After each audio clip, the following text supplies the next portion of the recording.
have 13 cards subject to change, the show that is covered in a bunch of food from a place we will not mention. Nope. But anyway, thank you all so very much for joining us this week. Jesse's over there, Leroy is at his usual post, and I'm over here. So thank you all for showing up. We got a lot of wrestling to get to this week, and we're going to try to stick to the wrestling. But before we do, we have to, once again, deal with some...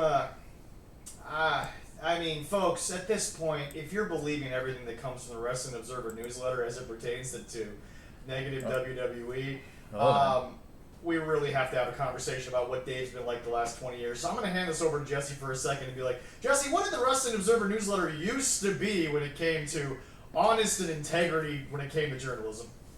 You used to be able to semi-count on him. Because he did have sources. It doesn't mean he doesn't anymore in WWE. Clearly, there's a lot of... There has been some trolling of him, and he hasn't liked that. And so now he's listen, he might not be against the wrestlers, but he's against the product. Oh, absolutely. And he can't say that he's not, because that's just not true. So it's a damn shame. My dad used to help me pay for the Wrestling Observer. I kind of did for a few years after I graduated high school, because it used to be a magazine, and then it was online magazine, and then because I used to just go on the site and then read his reviews. Right. Yeah. Because he also used to have a couple of collaborators on the site. I don't know if they're still there, but now, yeah, it's, unless it's AEW related, you really can't. It's a damn shame you can't really trust anything Dave says, and like, it doesn't matter if the promotion has trolled you and fed you false shit every now and then. Like, you gotta find a way to be above all that. I would believe as a journalist. Well, I think, and especially with the way that the media has been recently, I really, really think that what we're missing, Jesse, is we miss the days where there was a news section that just read the goddamn news. Right. Okay? Like this moment in time of what just happened, thanks to our senile old mango running this damn place, would have just been someone comes up and says the President of the United States, President Trump, has bombed 3 nuclear sites in Iran. And news coming out of there states this. And then he'd go into his soliloquy. Right. Now, you pick where you want to go, and it's like, well, Fox is going to say the President has taken out this terror, even though they were just kind of sitting there with nuclear capabilities, as are like 19 other countries. And then NBC is going to sit there and say, senile old man, not really cognitively all there. And then there's the one newscaster who deserves an Oscar, Emmy, Tony, whatever, for sitting there and saying, the President of the United States apparently just tried to tell everyone that the Declaration of Independence didn't exist during the Civil War of the United States of America, neither here nor there, but it happened. But it's just... I saw that, and that scared me a little bit. It scared me a lot. What are you talking about a little bit? But hey, I'm more like you fat fuck. Hey, anyway. I was there when it happened, so whatever. Well, that's true. I was there for both. But the Science Declaration and the Civil War. Did the bombs burst in the air, or did they actually, trickle down? And was the Twilight last gleaming, or was it its first gleaming? Anyway. I was twilighting a little bit. That's a fair statement. But no, Jesse. But also, we got to say, too, if with everything going on, I did double-check to make sure, because Night of Champions is going to be in the Middle East area in Saudi Arabia. As of this taping, it is. It is at the end of the week on Saturday. They said plans are still going forth. True, but there are plenty. So of nothing is going to happen yet. Venues that are getting ready to possibly host it last second. Oh yeah, if worst comes to worst, yeah, that's what they're going to do. Hold on. So we are going to step out of pro wrestling. Hold on. We'll not get off track yet. Well, we're not. But let's talk Saudi Arabia. Well, I know we had to set that. We had to talk about that because it is news. This has come up a lot. Oh yeah. Yes, Saudi Arabia is one of the allies of Iran. Yes, of course they're a Muslim nation, quote unquote kingdom. But I want to be very, very, very, very clear. When Saddam Hussein was kind of near the end of his war, yes, Saudi Arabia stopped funding him. They did. They kind of gave up on that. They kind of gave up on, like, whatever. And here's the other thing. The Saudi Arabians also have entered a contract with TKO. Jesse, how mad do you think they're going to be for how much they're paying for this show if the show doesn't happen, but they still got to pay TKO? Well, and I would doubt, and I mean this, I would highly doubt that the Saudi Arabian prince, for how much money they're going to make off all this. Not just pay WWE, how much money they are going to make off all this. Yes. That they would allow anything to happen to any of the wrestlers or any of the also, in the world power struggle, it is Saudi Arabia above Iran, so Iran might want to... To be fair, they are kind of the kingdom of the Islam nations. Yes. Really the first to understand how to make corruption work for you. But Which we're not mad about. I mean, for God's sakes, we're American. I do not believe that the show will be moved and that there will be any issues. Yes, and he is an orange idiot, but I think WWE and TKO are gonna be fun. Now, so he would if say, this was something I'm where not an idiot, I'm if brilliant. This was something where he took out some sort of Saudi Arabian facility, there would be no show in Saudi Arabia. Absolutely not. Because no one would go. But anyway, getting back to my point. So basically what I'm referring to, the specific news, was where you kind of have to cite your sources. Sure. Was first and foremost, TKO announces Roman Reigns' contract is currently not under review. Correct. TKO also, specifically, a statement out, we are not looking to offload WWE. No. And the one that really kind of got me this week was WWE requested it, and not just requested, demanded was the phrasing, commercials for Happy Gilmore 2 without MJF. We all watch Netflix. We all have Netflix. Oh, yeah. Pretty sure there's only been like one or two commercials for Happy Gilmore 2, and I've seen them while watching Raw. Yeah, me too. There's no Yeah. show on yeah. MJF. Well, not only that, but like Jesse, okay, let's say for 5 seconds it didn't happen during the live Raw. Who gives a shit about the rest of the week? Oh wait, nobody. Because it's Happy Gilmore 2, one of the most anticipated sequels in 20 years. Almost 30, honestly. I do not. Was Happy Gilmore 94? Something like that. Because 91 through 98 was 95, I think. 95? Yeah, something like that. Yeah, Netflix did not pay $5 billion to be bullied for a commercial. to be told not to play a commercial of something they're going to be airing. Especially considering MJF in the commercial I saw was in it for like 15 seconds. Right. So like... By the way, back into the movie. Right, exactly. So like, once again, folks, let me be very clear. This is the guy who sits there and tries to tell you that Kenny Omega and Okada and Will Ospreay combined have had the most 5-star matches in the history of professional wrestling, which Dave technically still knows a lot about.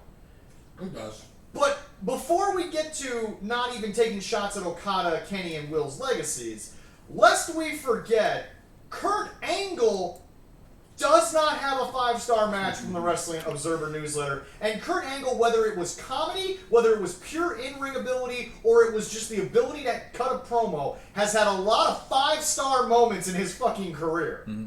Not that he cares. Happy Gilmore, 96. Okay. Thank you. So 96. 19 years. How Yeah. how fucking Shawn Michaels versus Kurt Angle at So- WrestleMania is not 5 stars. Jesse, So boggles my fucking mind. Jesse, I understand you have to look at a match subjectively and sometimes remove the names and look at what's in it. Their names alone are 3 stars. What they gave us was at least 5. So you're saying all this crazy ass news was coming out of the Wrestling Observer, or just No, I'm saying that in Dave general? Meltzer will do anything and Some of it everything. was PWI Insider. Well, yeah. So like Okay. the Happy Gilmore thing. There So was the TKO thing. But there was some half truth to it. Okay? But I was just wondering because even it's Sean kind of Ross had like to shit. say, like, there is some half truth to it. But everyone higher up I talked to said there was no fucking problem. They don't care. Okay, yeah. So, at the low level of the people who may or may not be privy to TKO's messaging, maybe that was the thought process, because a lot of those people still worked under Vince, who controlled literally everything. But I'm sure Nick Khan... Because that whole thing sounded like a Vince thing. Yeah, because Nick Khan's just like, they're paying us $5 billion. We're gonna bitch about a 15-second spot. No.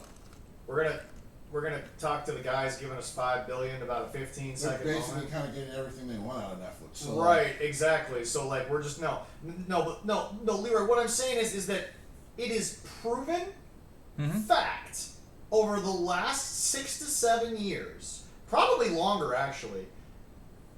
Dave Meltzer is no longer a journalist; he's an opinionist. Correct. Oh yeah, I totally agree He with is that. an analyst who is trying to pretend like he had a 30-year career. I'm not saying Dave Meltzer doesn't know more about wrestling history than me and Jesse combined. He probably does. Well, But to say that, I'd be willing to go 1v1 on a quiz against Dave Meltzer. that's fair. But Jesse, to say Yeah, that, me too. But to say that over the last 20 years, Dave Meltzer has been fair to WWE as compared to New Japan, which, by the way, I checked. He was very opinionated about New Japan for a long time. Yes, he was. And he had issue with the fact that New Japan was not doing a lot of the things that he doesn't accuse AEW of doing until, like you said, Jado and Gato kind of got that book and they sort of brought in a more westernized version of booking. Right. So, like, Dave has been critical of the Tokyo Dome. But, guys, you can dislike Jim Cornette all you want, but the one thing that you always got to give credit to Jim Cornette about, when a Jim Cornette quote blows up enough to where people are quoting on all these wrestling pages, you see one of two things. One of two. The Jim Cornette Experience, Corny Drive-Thru. Those are the only places he gives his opinion. Correct. He doesn't do interviews. Yep, He doesn't go into the podcasts. No one can misquote him because it's not only on every podcasting service, it is on the YouTube clips. Right. It is literally Jim and Brian just bullshitting. I'd love to get an interview with him. He did do the one interview with Shoot Interviews. Is that Blake or the bald dude? I forget his name. Yeah. Like 8 years ago. Yeah. But what I'm saying is that nowadays he doesn't leave home. Yeah. Nowadays, those comments are from two places, and he and Brian work at both. Right. And it's just the two of them. They just do different shit on each show. So, let me be clear. Wrestling Observer Radio, Wrestling Observer Newsletter, all the other people who work at that, like Brian Albert, let me be clear, folks.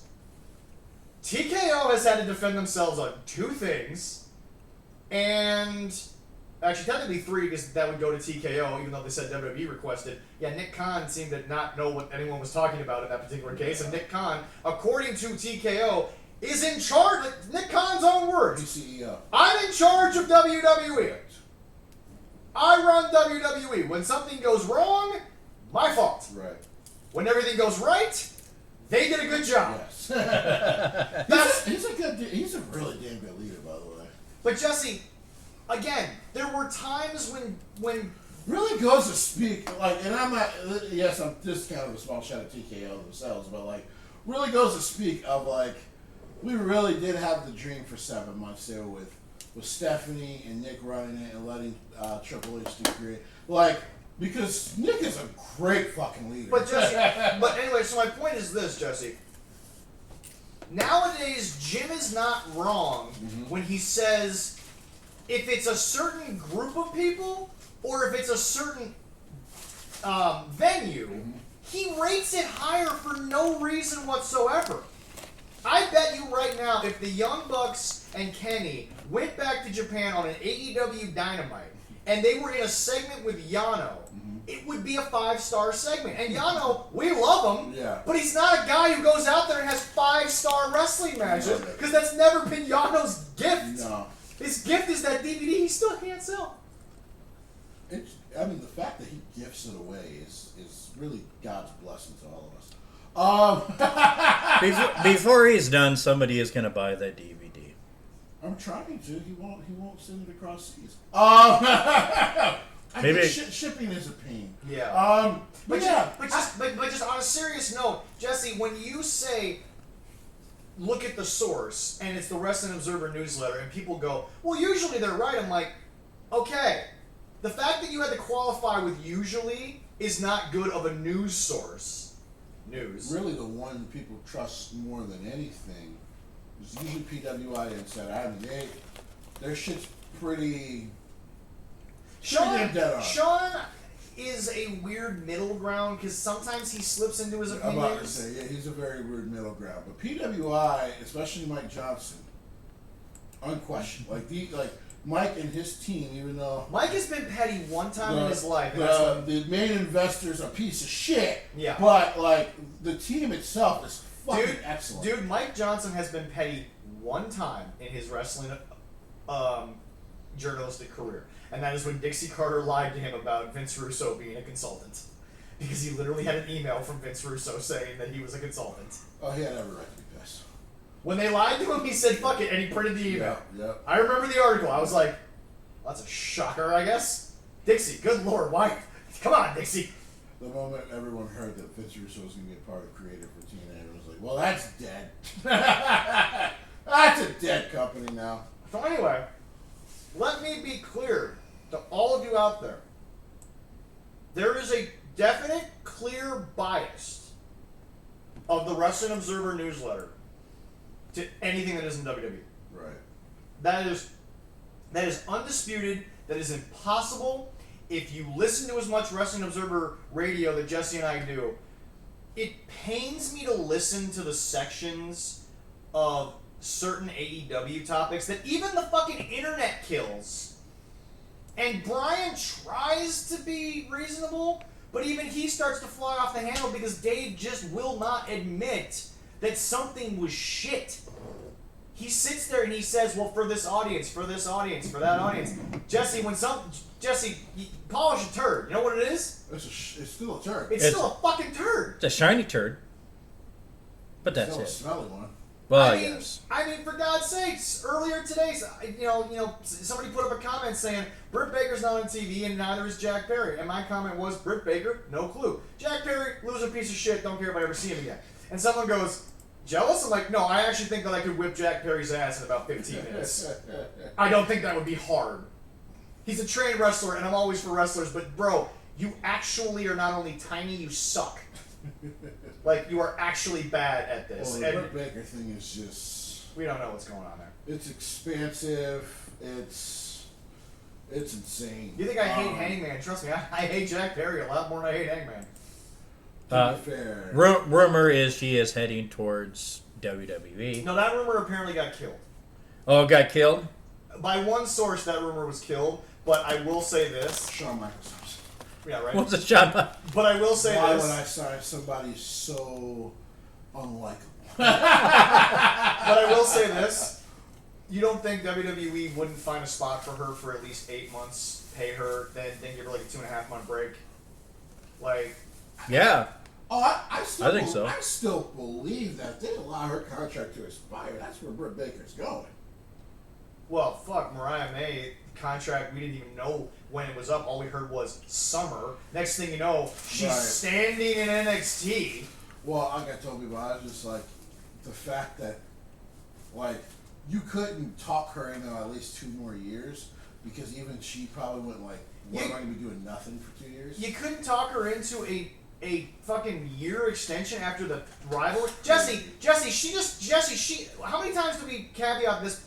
And by the way, no one's been able to prove me wrong. How many times do we caveat? The greatest North American women's rivalry of all time, that was only 3 matches, happened, and she was out the door. Which is great. She was out the door.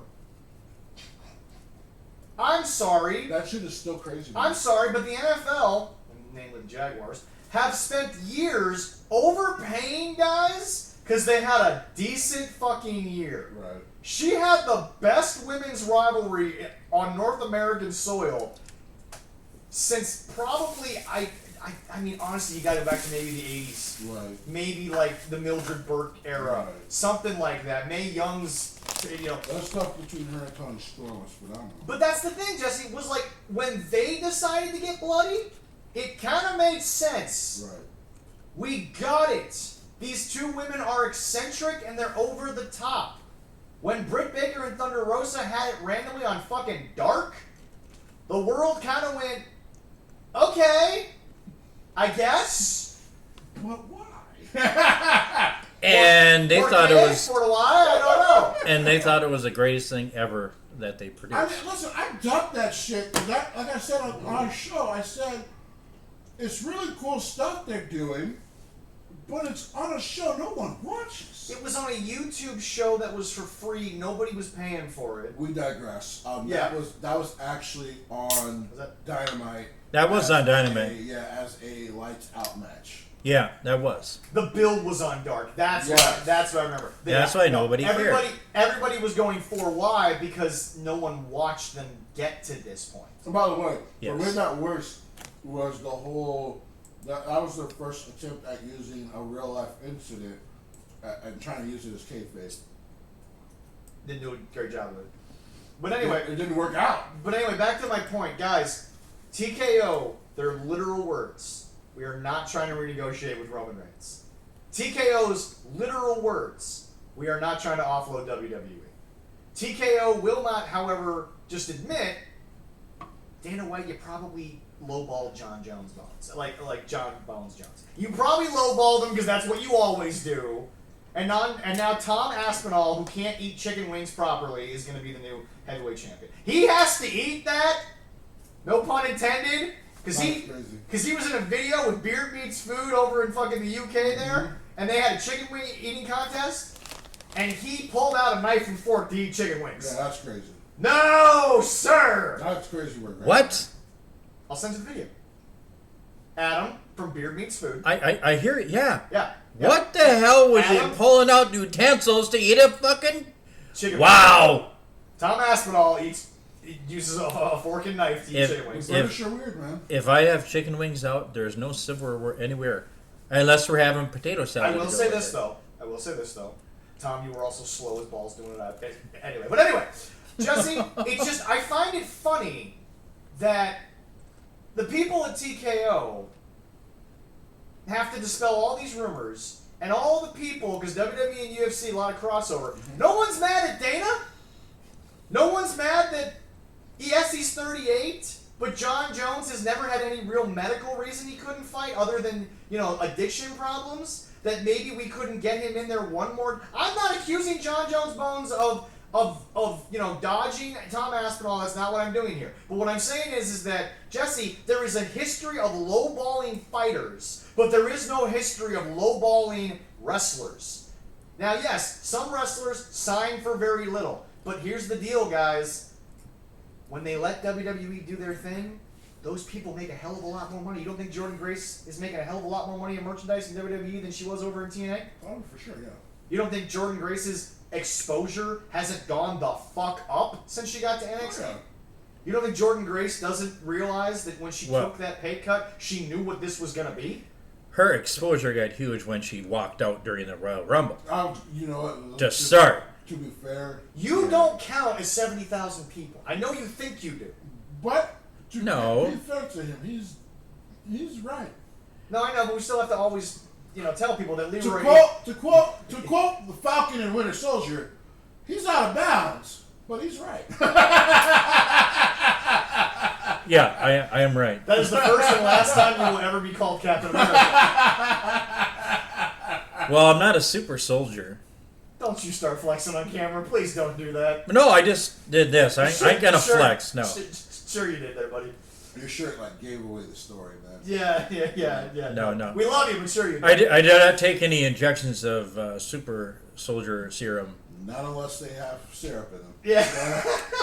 That's true, syrup. But anyway... I love me some syrup. Jesse, it's sad that we have to open by saying that, but we need to dispel the rumors of... Let me be very clear. Everything that this guy has said has literally been refuted by the people who work for the people who will run this bitch. Right.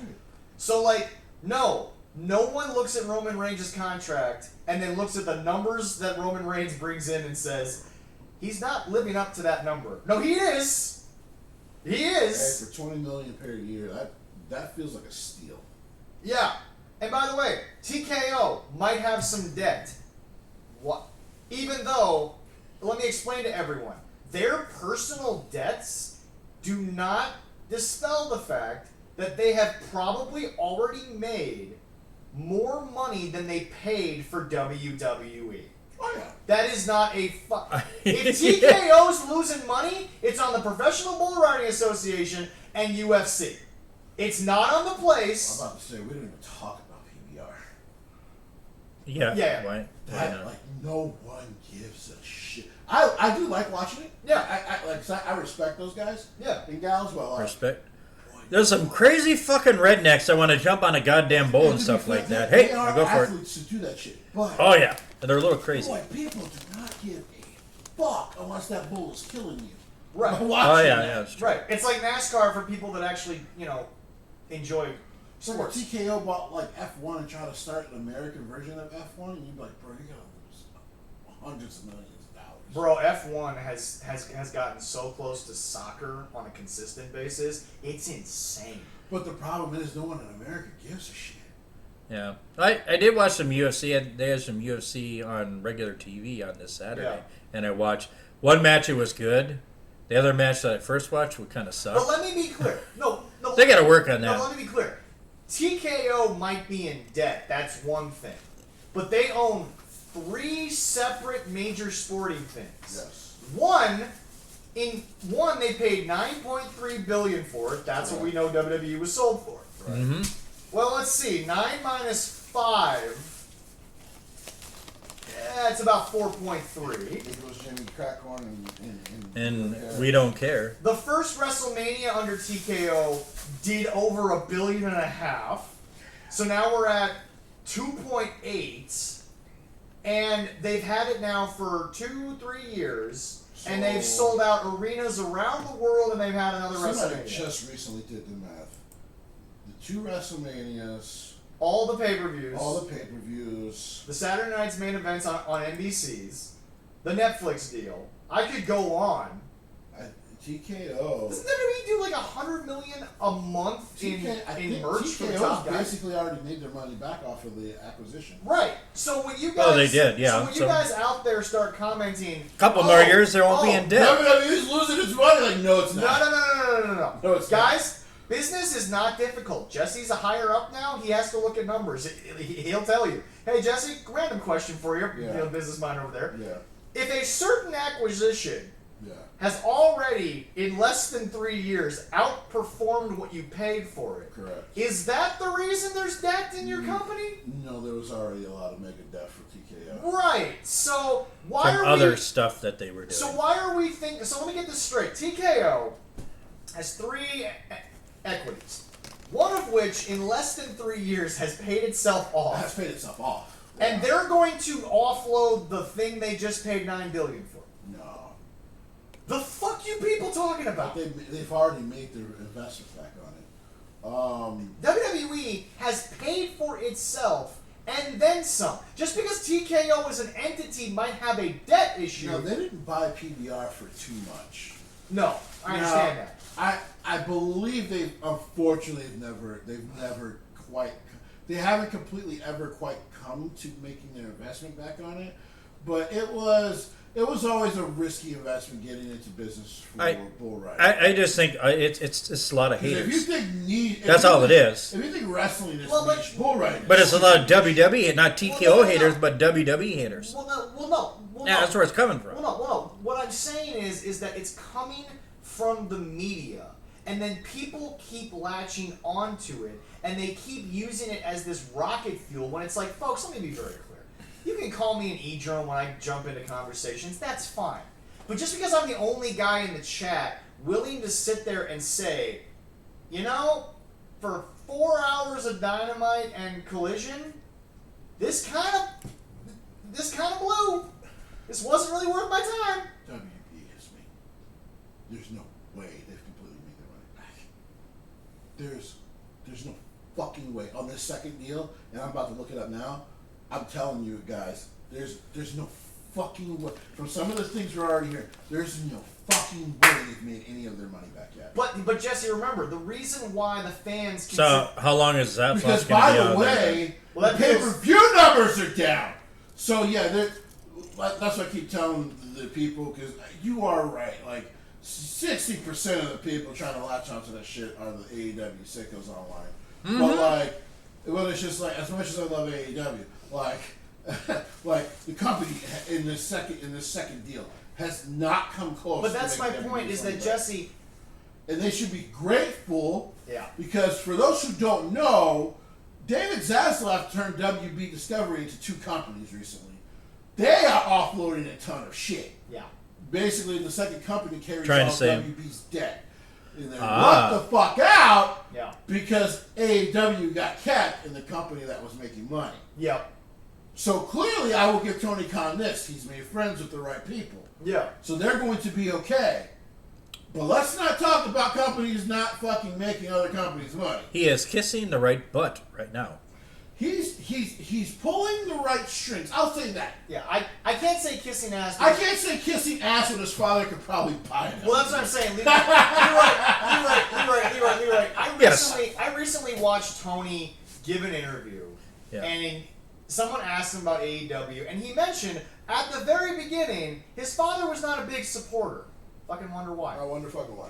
And now his dad has sort of come into the fold, and he's very happy of what they built and all this stuff. And I'm sitting there like, you do realize this is the same guy, Tony, your father, who openly said the phrase, "Spend my money while I'm alive." That's a father who basically says, I don't give a shit what you do, and I'm going to make money. And also, Tony, you know, I wonder, Jesse, when do you think the comments of, I no longer am a discourager of you, son, when do you think that started coinciding with Shad Khan's net worth doubling? By the way, real quick, so, yeah, just in... maybe he's making a little money and his dad is happy. 2025 alone. Okay, 2025 alone. Without WrestleMania. Yeah. WWE has pulled in $502.3 million. So in 5 months, yeah, they've pulled in that much. They haven't finished counting WrestleMania weekend yet. Well, there's a lot of numbers there, so I understand why. why. They're probably going to hit $1 billion. And by the way, they're doing a billion Jersey show here in like a month. Yeah. Okay, they did $1 billion in 6 months. By the way, that's why also I also no longer want to hear about them wanting to fire Triple H. Why the fuck? Because by the way, they've already put too much on his plate with some of their interference as it is, in which I think why Nick Khan has been doing his interviews almost as a way to like get people off Triple H's fucking back. Be like, I'm the guy responsible when things go wrong. Leave him the fuck alone. Which I give Nick Khan all the credit in the world. Like Triple H, I'll take the heat, man. They need to leave. But back to my point, Jesse. That's crazy. When do you think? And by the way, to be fair, yeah, WWE shows, like the live shows, yeah, are up and down recently. Yeah, but they don't always sell out anymore. But no, Jesse. Now to my point about this interview that Tony just gave. Yeah. When do you think the father's approval started with AEW, and then his net worth doubled? Probably around the same fucking time when he realized not even my son can kill my fortune. To be fair, he's not trying hard enough. For those who don't know what he got his fortune from, he was always going to be okay.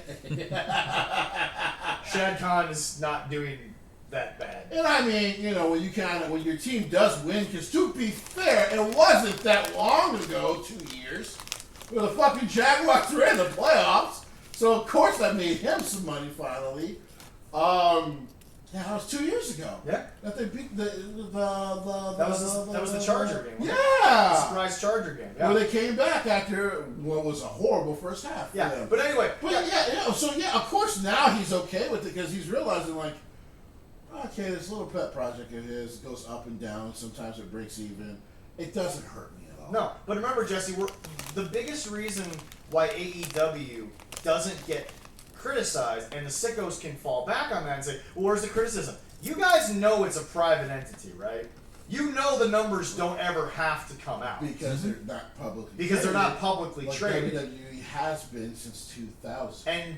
And because, since legally a publicly traded company has to put their numbers I out. I own 3% stock in WWE. I'm not proud of that, but it has made me some money. Right. But I'm just saying. But Kathy has some money in that too. I don't know how much either. But I'm just saying, it's weird when you guys can't wait to jump on the finances of a company that owns WWE. By the way, real quick, because somebody did ask me recently, Jesse, how's your Disney stock? I'm slowly buying it back because I had health bills to pay for. But before fucking Dum Dum in like 2020, I was doing okay. You know, it's interesting you bring that up because I have been thinking recently about so many things that Disney's been doing, and the fact that Disney right now seems like they're on fire. Yeah. Because they have some major issues with this new thing they're doing. For those of you that don't know, the majority of the reason why Disney is doing these live-action remakes is the patents on the original movies are starting to run out. So they're trying to reclaim their intellectual property. And The problem is, I still haven't watched the Snow White one yet. don't you fucking dare! I swear to God. It's free and it's stop, at home. Stop! Do you love your children? I'll watch that with. Do you love your children? Yes, I do. Answer the question. Yes, I They do. don't fucking do it. When they're not home, I'll watch it. No! No, Why would you waste your own No, fucking time? no, I'm paying for Disney. I disagree with No. that. No. If they don't do their homework, they want to stay out late. Hey, we're gonna watch a movie tonight. 2.5 hours of dog shit. You sit down and you watch that Snow White movie, and you stare in their little fucking faces, and you go, the next time you do this, we're gonna sit here, no popcorn, no soda, nothing. Hey, wait a minute. I did that with the Barbie movie and looked at Kathy and See, said, but that movie was actually That was good. my brain hurt after That's that. because- I like that movie. That's because you are one of the most male-dominated men in the world. No. You don't enjoy a lot of sometimes feministic things, and that's fine. But let me be very clear: that Barbie movie slapped like hell. I guess if you don't like it, I- I love that fucking movie. I looked at Kathy and said, why? And she looked at me and she says, I don't know. You made me do this. Because she was in... I liked when John Cena showed up, but that's... I will say this, because this will tie back into wrestling about that Barbie movie. Yeah. I did not, and this is why I didn't see it in theaters, because I was just like, there's no fucking way a Barbie movie is going to be any good. This is I don't care how great Margot Robbie is, this is going to be fucking stupid, right? And it reminded me a lot of WWE. Of like, you know, Triple H getting the book, and you're like, man, he's got a book out of a ton of dog shit for the next year, because a lot of Vince's stories are really bad. And then just like watching the Barbie movie, I watched that first year with Triple H, and I'm like, fuck, there's hope again. But anyway, my point that Jesse was getting to was, guys, Disney right now has a big problem, and by the way, from what I heard, Jesse, there are rumors Bob Iger might have to come back for a third time. Well, they just gotta find the right person to run it. He's gonna burn that board of directors to the ground. Yeah, how many are going to be left standing if he comes back? Was Bob Chapek tried to do the route of some of the other CEOs in the world and go, push content, that's how we're going to make money, baby. Which was a fucking stupid thought. Right. And now Bob Iger has had to come back in and go to the creators, take your time, please, take your time. Yeah. Like, we're going to scale shit back. Yeah. Because, like, it lost quality. Well, but you have to remember, Disney always won because they were the best animation studio in the world. Well, and they were just one of the best movie studios. But that's what I'm saying. Disney took their when a Disney movie came out, it was a happening. Theaters couldn't wait. Right. Remember when Zootopia got announced and it was the first like major Disney production in like I don't know, like before Frozen or something. Something like that, yeah. That was pretty good too. Yeah. But what I'm saying is that between Frozen and Zootopia, these were happenings. Right. This brought Disney back to the forefront. And now we are stuck in this world of Disney is getting caught up. Guys, you're Disney, you have a built-in reputation. That's back to the WWE thing. YouTube doesn't have that.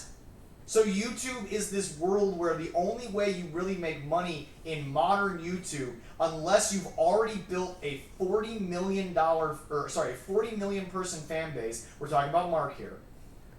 Mark, as Jesse and I say, when he does a video every 3 days, his YouTube stock is just going like crazy.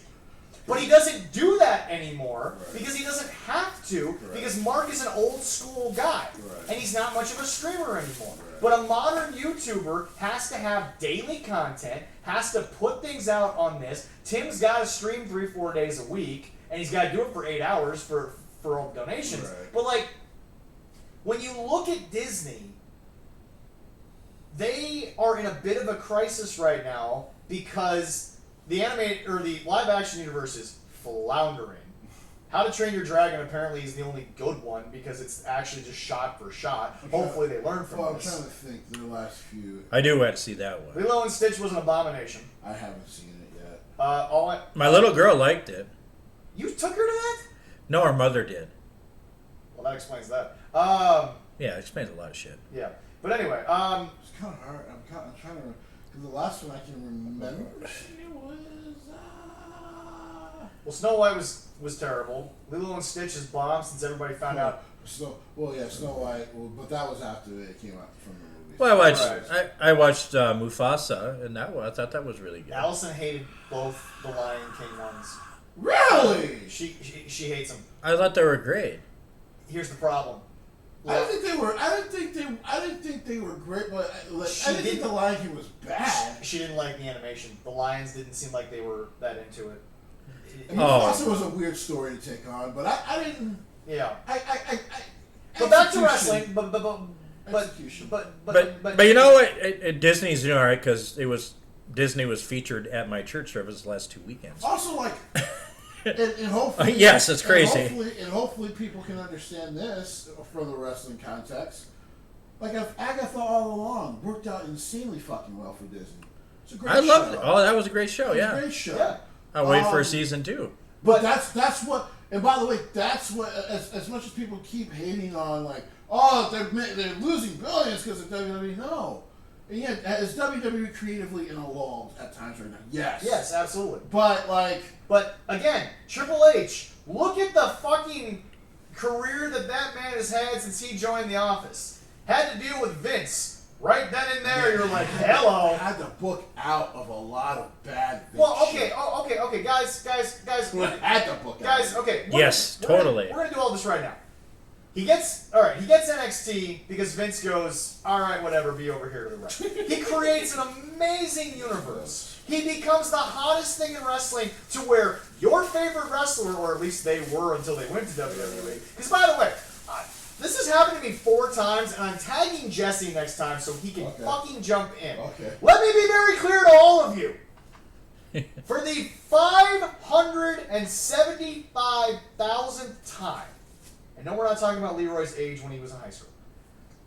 For the final fucking time, I would say my age, you got to double that. Shinsuke Nakamura Is surfing. left New Japan because A, and most importantly, he didn't like what was going on at the time. No.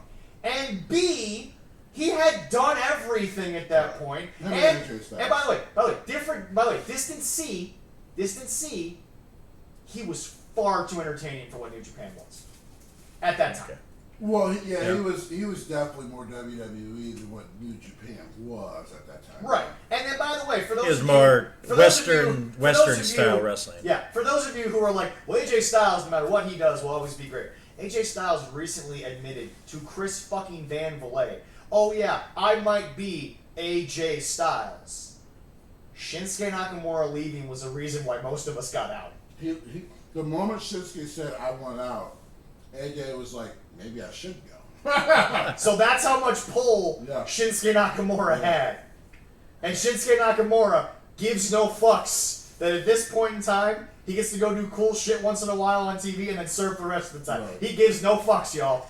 And gets paid very handsomely to do so. Yes. So I wish we could do that.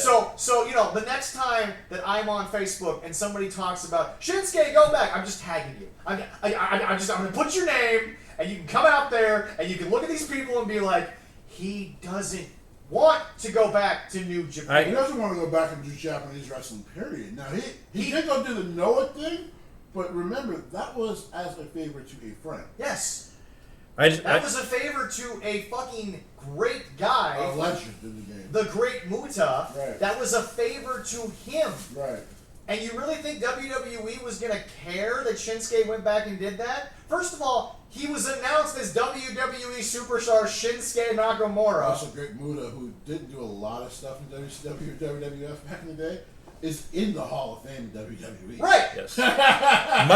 much deserved. Much deserved. Now, is he in training or creative in Noah? Creative. Creative in Noah? Okay. What a person to have running Japanese creative. Bruh! That dude likes your idea and then says, here's a correction. You're just like, I bet you that's going to work. Let's go do that. But anyway. Let's see if he likes kind of what your idea is. Right. Let's do this. Let's go do that shit. But anyway, okay, so let's go through the Triple H timeline here. He books an amazing underground feel. Everyone's into it. You got Slipknot as your fucking opener every week. God, it was awesome. Slipknot was in a revival anyway. Yeah. At that point, by the way, their new drummer might be the best thing they've had since Joey. No offense to the other guys that were in the band, but like he hits those drums fucking hard. Yeah. I feel bad for his for his roadies. But anyway, no. So he books this amazingly underground feel. Everything's going great. Vince gets angry, starts to kill it. Then Vince decides to become a creeper, and Triple H has to take over and deal with a reputation issue, Correct. and try to book out of 7 years of some of the worst wrestling television. Some of the absolute most dog shit ever. And and by the way, half of Triple H's original Black and Gold still can't recover. That's how bad that fucking booking was. Then, out of nowhere, fucking Dwayne "The Rock" Johnson forgets what wrestling is. Triple H had 7 months of freedom, Right. and then Dwayne wasn't getting movie deals. So Dwayne was bored. So Dwayne said, I'm gonna go fucking back to the place that made me. And then you were like, man, Vince made a lot of people who weren't that talented. When he fucking tried to run Cody Rhodes thing, that was the first time. Seriously, that was the first time I went, God, this man really is a selfish, entitled piece of shit. Like, just because your movies have fucking sucked, you lost big studios millions of dollars on them, and I thought maybe you were coming back to wrestling to do some fun, cool shit, but you're just thinking about you. Right. Nigga, fuck you. Right. Like, we got this great shit going on with Cody Rhodes and Roman Reigns. Why would you fuck with that? Quick question, Leroy. Yeah. The Elimination Chamber that Yes. just happened. Yes, this year, yes. Where was that? That was up in Canada. Okay, Jesse, when was the last time WWE couldn't sell out Canada just by announcing we showing up?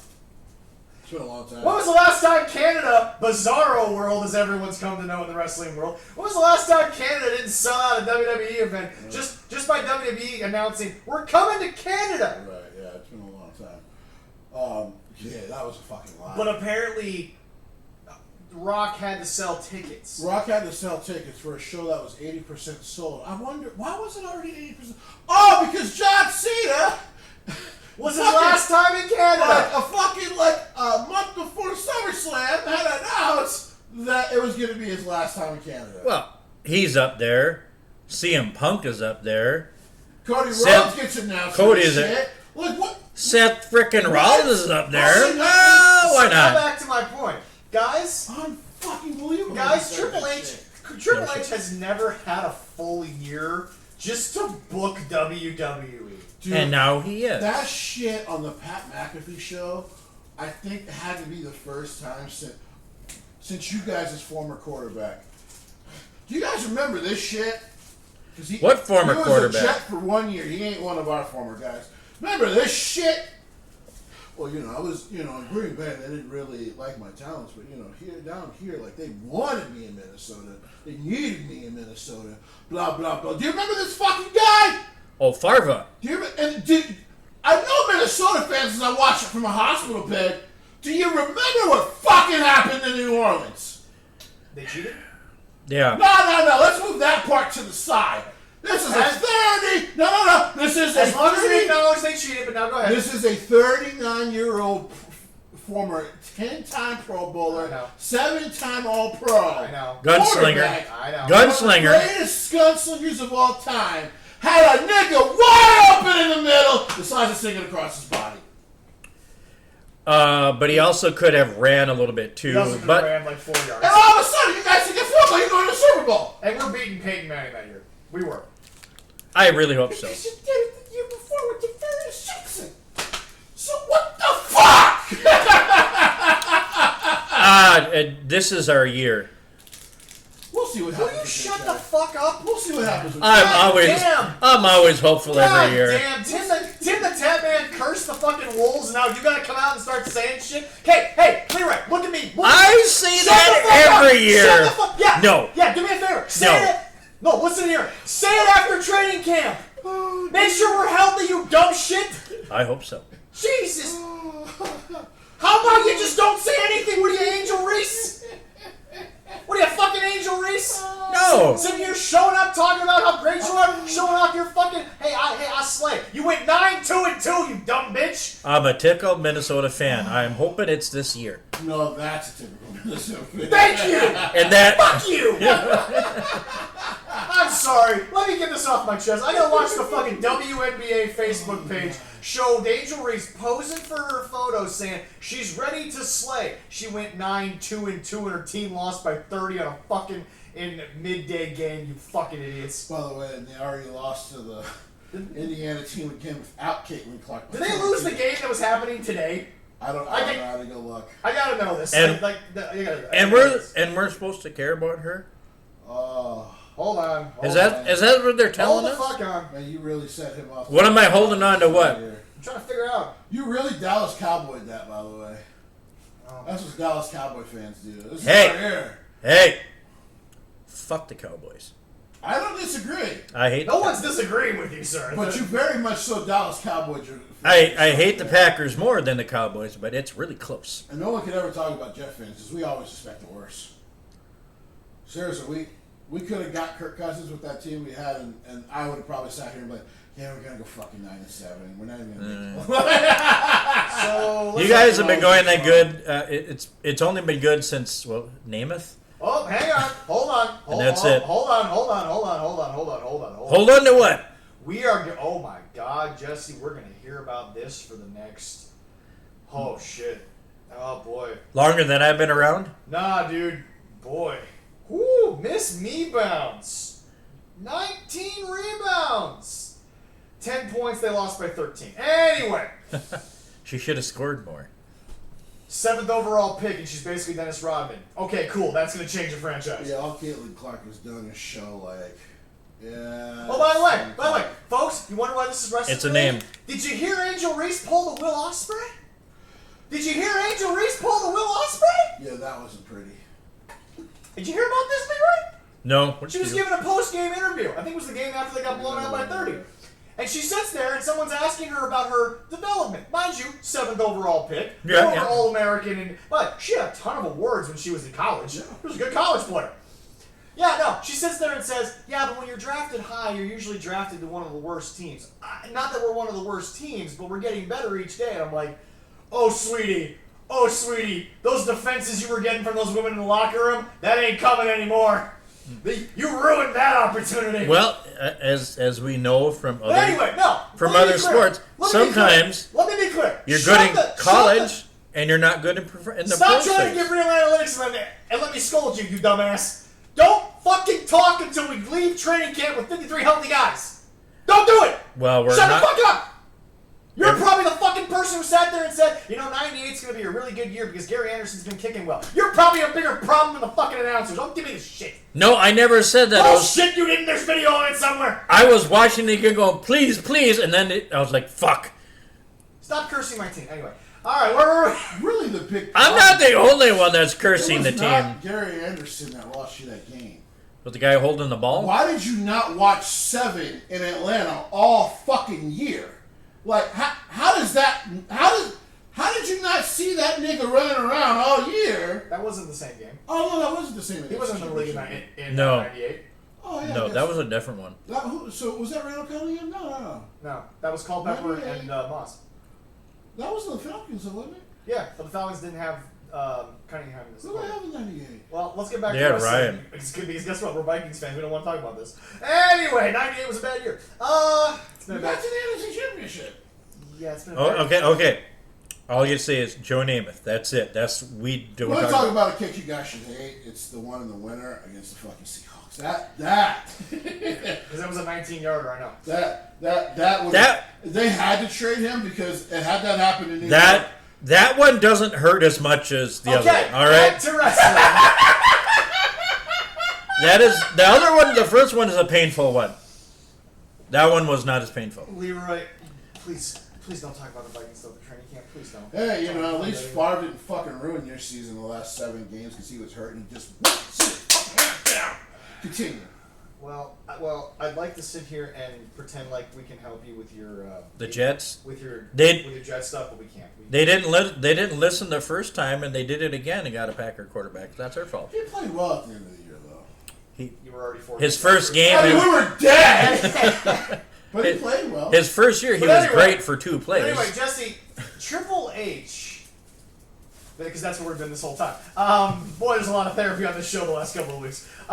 Triple H has had to sit back and realize he has been handed amazing opportunities. Like okay, let's say an all-time great quarterback coming to your team. Okay, we'll relate it to that. And then for some reason, something has to happen out of his control that it's just, can you imagine being him and waking up every day? One day it's my father-in-law. The next day, still my father-in-law, but now he's a creep. Don't call me or the girls at Christmas. Just send cards. Anyway. They don't even talk to him anymore. Can you blame them? They still talk to Grandma, even though that might be And then close Grandma has to go work for the Mango. That might be worse. That might be a little worse. Trying to actively destroy education and shit. But then Jesse. She's not doing herself very good. But then the sky opens up, and Nick Khan, we learn, is the perfect executive. Yeah. He shuts the fuck up on stuff he doesn't understand. Correct. And then Dwayne. Like, this guy, you all want to sit there and say Triple H can't do anything. Really? Because for 7 months, the excuse from the Wrestling Observer newsletter, and by the way, out of Dave's own 2 chicken lips, were, well, WWE is just hot right now. That's what's hurting AEW. Meanwhile, everyone else in wrestling was doing okay. See, and that statement is, if WWE is hot, how does it hurt other wrestling companies? Apparently, it's supposed to help everything. Well, apparently, I have to tag Jesse in another comment thread the other day because Jesse, Okay. a mutual person who we all know when it comes to wrestling, I will not use the name, continues to somehow bring up every 5 minutes he can how WWE killed the British scene, totally ignoring the sexual allegations that happened to half the people in the British scene. WWE didn't kill the British scene. They did The it. British scene. They did it all good themselves. Killed the British scene. But anyway. They did a fine job all by themselves. But anyway, no, Jesse, this guy has had to deal with more shit. And what's weird is that his actual numbers are still better than Tony Khan, who has a straight road to do whatever the fuck he wants, has an unlimited budget, has a backer who is not only family but richer than God. He is, get over it. And for God's sakes, Jesse, the numbers are still pointing to the guy who has to jump over a hurdle every 5 fucking minutes. You think Triple H answers his phone the same way anymore? He's probably nervous as hell when his phone goes off and he doesn't recognize the number. But also, Sure. I want to add to that with AEW. They have great talent like WWE. I was just about to say, and Jesse. And they do. Jesse, the rosters are actually comparable. Very stacked. But for some reason, we're going to sit here and we're going to jump on every report that could possibly come out, even though they're all refuted 5 minutes later, because as a real fucking company, you know what you do? You don't just sit there on your thumbs and say nothing. You fucking sit there and you say, all right, hi, intern? Yeah. Call whatever wrestling company you like. Call whatever wrestling newsletter you need to fucking give a statement. Tell them they are wrong. But hold on. You know what's really funny to me? You know what's kind of funny, Jesse? The reports are always from the Wrestling Observer newsletter, but the anti-reports are never given to Dave. It's always some fucking other guy that's got the fucking news. Yeah. Like, guys, before we get to actual wrestling, can we stop with this bullshit that WWE tribalism is what's trying to kill wrestling? You guys will latch on to anything and everything. You guys are as bad as Rikishi. It's what kills wrestling fanfare is tribalism. Oh yes, definitely. But WWE fans aren't tribal. There are. No. Okay, I had to do this earlier this week. Let me again. There are some. Hold on. Before you go, there are some out there. Hold on, yes. guys. Let me be specific. Okay. We have chronicled on the show, and I will argue this till the cows come home. The average WWE fan, though, is Leroy. Right. Casual. Right. Into WWE, has no problem with other stuff, and can't wait because he just wants to see a good show. Right. And by the way, I'm not trying to make that a bad thing with you. We love that about you. That insight is what really is the most important thing in this entire conversation. And is it? And I have tried AEW, exactly. and it just is like, eh. But my point is, Jesse, I have to try it again. The caveat is WWE fans are not tribalistic. They just want to enjoy the show. Wrestling fans become tribalistic. True.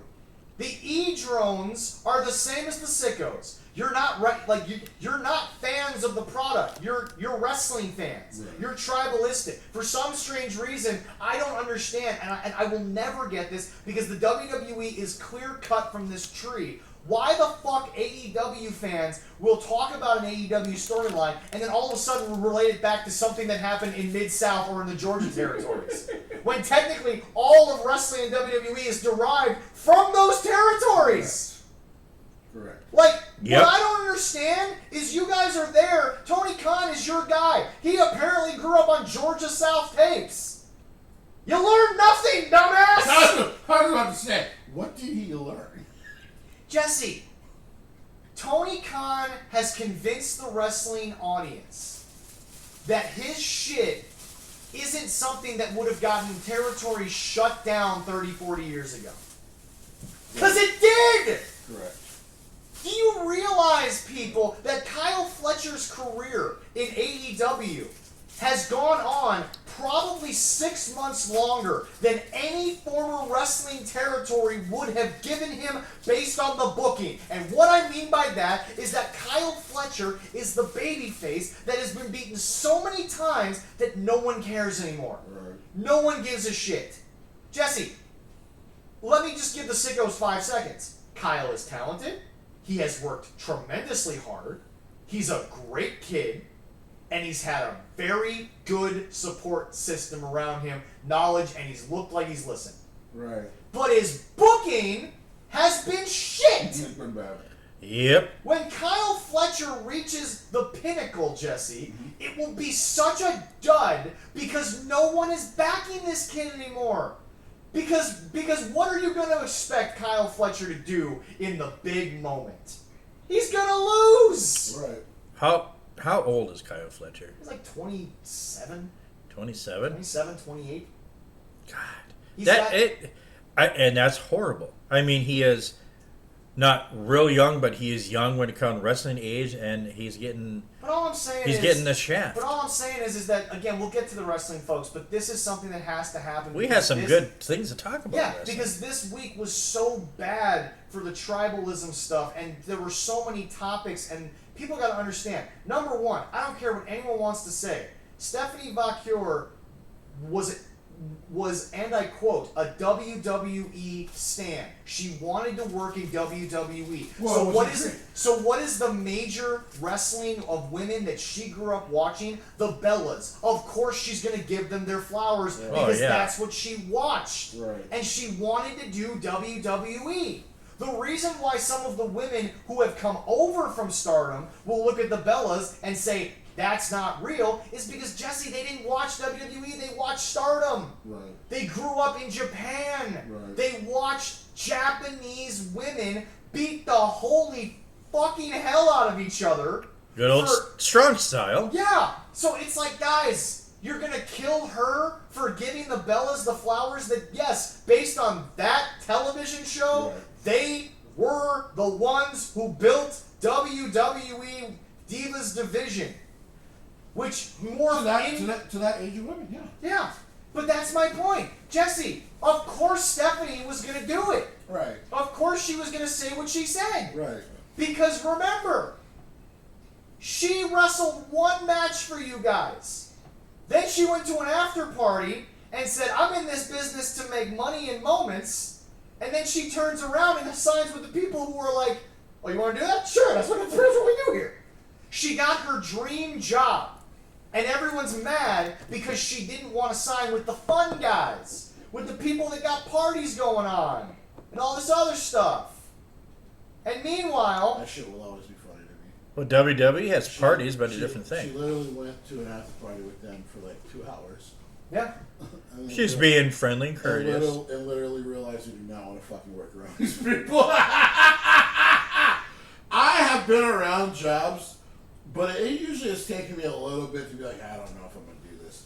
Like, she in an hour and a half went, fuck this, I'm going to my dream job right now. They called? Oh yeah, we're going. I'm guessing they probably called and by the contacted her way, before this Is too. there no more perfect example of, we signed you, business went awry, you're gone, go make something of yourself, now we're calling back with a much larger number. There We're you calling go. back with a much larger number. Because she was a part of their Brazil program. Chile. Yep. Which Chile. Vince, Was that Chile? But it was in Brazil. Right, yeah, okay, yeah. Which Vince closed down. Yeah. And, you know, at that point she had already started indie dates, and then she just worked her ass off more and more through these last 7 years. And then she ends up on a YouTube video with Sheamus and kicked his ass in her workout because Sheamus was like, Jesus Christ, girl. But, like, and then to give Mercedes some credit here, that's a woman that, whether she wants to admit it or not, at some point will re-sign a contract there. She's going to the Hall of Fame, as Sasha Banks. It's going to happen. Yeah. She already had a career that rivaled any kind of Hall of Famer. Yeah. But Now I'm once just the not wrestling of sure. Mercedes Moné, WWE finally got full eyes on Stephanie and went, yeah, it's time. Yeah, it's time. I have my thoughts on Monet this week. We'll get to that We'll later. get to that. Because everyone has that. But so they get to that match. She goes, because people keep forgetting, she went out with all of them for an hour and a half. Goes home. Agent calls. Got a call from Orlando. You might want to call back tomorrow. Took apparently Nick Khan and Shawn Michaels less than an hour. Jesse, quick question. How many times does a player on a free agent tour in the NFL, how many times do they show up in a city, have a workout, have dinner with the staff, they leave without a contract? And then the next day, wash, rinse, repeat with a new city, new team, new town. Dude. It happens kind of, you know. Every single goddamn year of the fucking season? Yeah, okay, cool. Yes, it does. So, a lot. Jesse, when people sit there and say, well, they only want her because of AEW, it's like, no.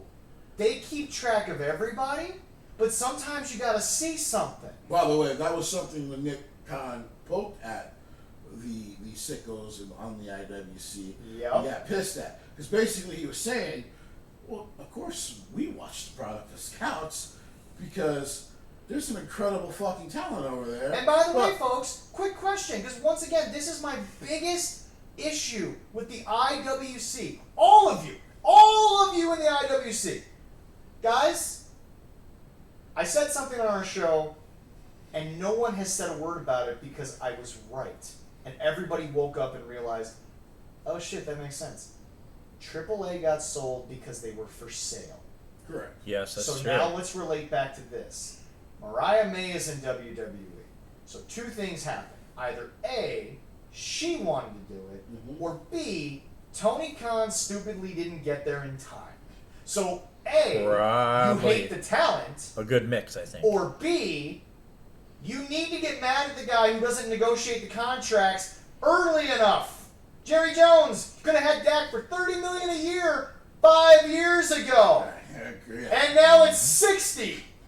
You fucking oil moron. Well, you look back and But I'm just trying to point out, not to cut you off, Leroy, but it's just, I gotta get this off my chest because it's like, Tony, you treat this like a business, you talk about it like you're running the Jaguars, which your dad's probably happy or not. But the fact of the matter is this. he'd be more dead. You sit there and say, we're always going to be in on free agents. Oh, really? What about the people who leave you but are still free agents? Right. What about the person who's about to become an unrestricted free agent, but you still have 72 hours to negotiate a contract? Right. I'm sorry, but Jesse now has a job in AEW Talent Relations. And Jesse finds out in 72 hours Mariah May is about to go on the free agent market. You don't think Jesse ain't fucking calling her agent and Mariah May like 6 times over the next 2 hours? Oh, basically saying we need to talk?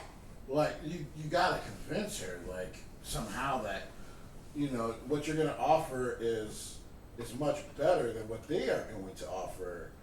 And, like, make it... But that's the thing! He clearly... Okay, one of two things happened, and they're both bad. One, he never made an offer, right. Or two, he got outbid by WWE. Hey, sickos, is he at fault for either one of those? Oh, no? Alright, fine. It's, like I said, it's really, really bad because, like, the fact that there was no... what it sounds like, there were no conversations. Like, they did the thing, they wrote it off of TV, and then there was no conversations. And by the way, Leroy... They gave up. And no. They didn't give Yes. up. Leroy is about to explain to everyone, and I'll set you up here, let me toss you a little softball here. Jesse, do you want to know why Mariah May is no longer in WWE, or no longer in AEW? Hey, Leroy. Yeah. Who just debuted and knocked out Jamie Hayter? By the way, Jesse, where's that match that you told me about? Between Thelka and Jamie Hayter? No idea. Okay, so anyway, Thelka shows up. Okay, yeah. One new toy. What does he do with these new toys, Leroy? He plays with them for about 2 weeks and then throws them away. Jesse... I have no idea about her. Jesse, it can't be a coincidence that Mariah May's out the door and Thelka's the new fucking hot thing in the women's division. And by the way, somebody want to tell me Jamie Hayter's doing okay? I haven't seen her since fucking Thelka knocked her ass out. And you know, they do similar... Is she married yet, Jesse? I believe you and I have to have that coming to Jesus moment at some point. The word is getting there. Okay, We'll all right. Jesse's gonna hold off a little bit. This is like when O'Connor first got to AEW and Jesse was holding out that hope. How much longer on Jamie Hayter, huh? I mean, Okada's about to have a banger, but but Jesse, we know that. Jesse, I even gave you a pass when you realized Okada was just doing it for the money and didn't give a fuck. Okay, poor Jamie Hayter to come back from injury. I mean, their fans clamor for her. Yeah. You're in her home country. Yeah. And you bring her back on the pre-show looking like Timu Becky Lynch. I'm still flabbergasted, bro. Now, jump forward. She comes back again. Yeah. And she gets knocked out by Thelka, who nobody previewed at all, except for a couple of spiders earlier in the fucking episode. I did go back and watch the episode. And that's it, yeah. I did go back and watch the episode. Cal was correct. Cal from Friends of the Squared Circle, please go subscribe to him and subscribe to us for $1 on Patreon. He was right. There were some spiders earlier in the episode. Correct. But Jesse, they have that was it. They have to explain what that is meant. And I had no idea what spiders are. I'm looking at Spider-Man. Lena Black is back. Or I think Victoria's We'll back, get Black to her in Widow. a minute because I've got a bone to pick with something she said. Because Jesse, it shows that she's 24 years old, and I'll explain why when we get there. But please, let's focus on this for a second. No, Leroy, you say it all the time, and people don't want to listen to you say it. Jesse, Mariah May out, Felka in. Of course Tony wasn't going to negotiate with the old toy. Right. He got a new one. Right. That he's barely booking. And see, he has to learn from WWE because sometimes, even Vince did it, he did. It's like somebody went through their story, well, they had some time off, and they came back to get reinvent.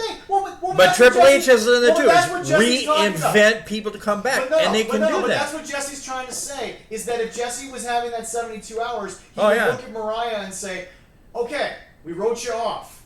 Go home for like 2 months, be with your family, your niece, all that kind of stuff. Go enjoy your life. Recharge, get your batteries back. Go work out.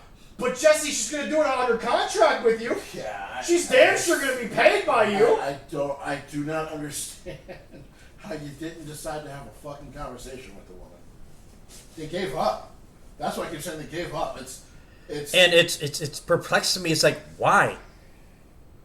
Listen, why? WWE allowing contracts to expire is one thing. Because they at least admit we're not doing this. But they usually, as we keep hearing from these former wrestlers of WWE, we were negotiating, I stopped hearing from them, and then I was told I wouldn't be renewed. Okay. That means they were probably, TKO for sure, was probably looking at a lower number. You were worth more than the lower number. That's fine. Like, go bet on yourself, go do your shit, and make TKO call you. Never be insulted by getting lowballed unless you're AJ Styles by TNA because they wanted him to take such a pay cut. But, in this case, like... But did Jesse never be insulted by Miss Carter is not too bright. Get inspired. Because, like, in this case, like, the fact that, like, you weren't just outright released. Like, that in the Vince days had to suck. You thought you had a job, and now you don't. Yeah. Like, Well, I just look at when they talked to Keith Lee about when he was coming to WWE. He thought he was ready, and they go, no, not yet. And it was Regal said, go out there, don't worry, we're watching you, and we'll call you. And he did get that call. It takes time, and it shows that they keep watching, and they go, yeah, do your stuff out there, prove yourself. Drew McIntyre did it. He came back. It's so funny when you say Keith Lee because we all and know, where is he? Know healthy. And what is he doing? Nothing. Is he going to come back to WWE? Yeah, pretty good chance. Mia Yim that. And she's doing good. Sledgehammer. That's his wife. She's doing good. But anyway, Jesse, it's funny. He brings up Keith Lee, and here's a quick side tangent. What was recently on Twitter? Oh yeah, a fan asked Austin Gunn, "Are you guys hurt?" And they just replied, "Nope, no, we're not." Nope. And the word was nope. It's sad when you hear that all from AEW, but then WWE people, you hear like Randy Orton wasn't on TV for a little while. Well, he was injured. He wanted some time off. That's what you hear. Well, no. And then they got their story going. But here's my point. That's what happened. But here's my point. You guys will criticize WWE for literally getting the wrong fucking water for the wrestlers in the back. Guys, go ahead and ask some of your favorite local indie people. If there's water in the back at some shows, it's a blessing. They're happy. They're happy there's water. That's why they love coming up here, because we have a lot of stuff. We should have Eric on for that, because like I'm still shocked at what some of them told us that first show. They were like, yeah, you guys got a bunch of like 24 packs of water. That's great. I'm like, wait, what? Yeah, that blew my fucking mind. Because Jesse, we weren't in the know that much yet because of how long ago. Not like that. It never even dawned on me. Like as the wrestlers were talking to us as we're working, they were like, yeah, "It's great. Like you guys got water or food." And I'm like, "Wait, this ain't normal." But remember, our backstage MAW. Right. It was these places that knew how to take care of people. Right. So like to us, we were like, oh yeah, they had the hot dog and the handshake line came from somewhere. Right. Uh-huh.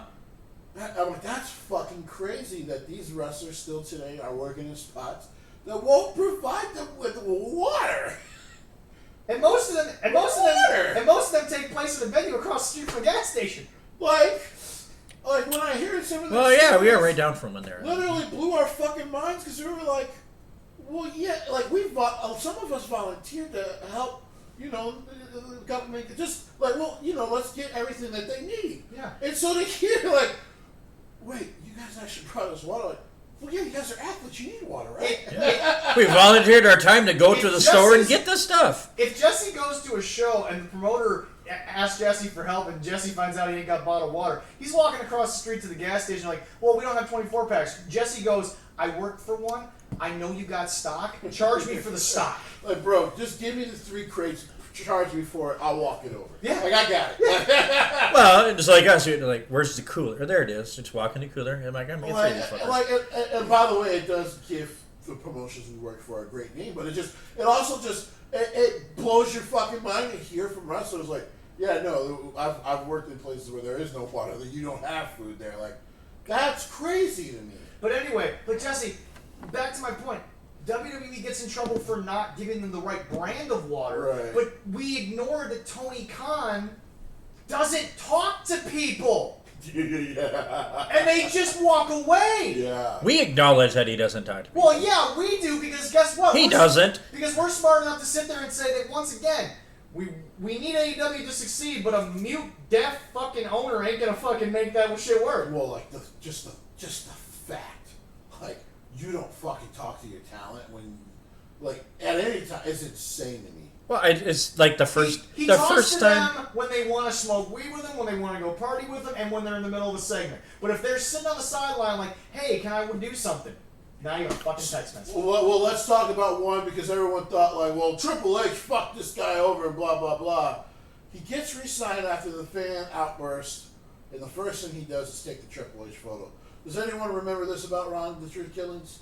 And then he goes on the radio station show.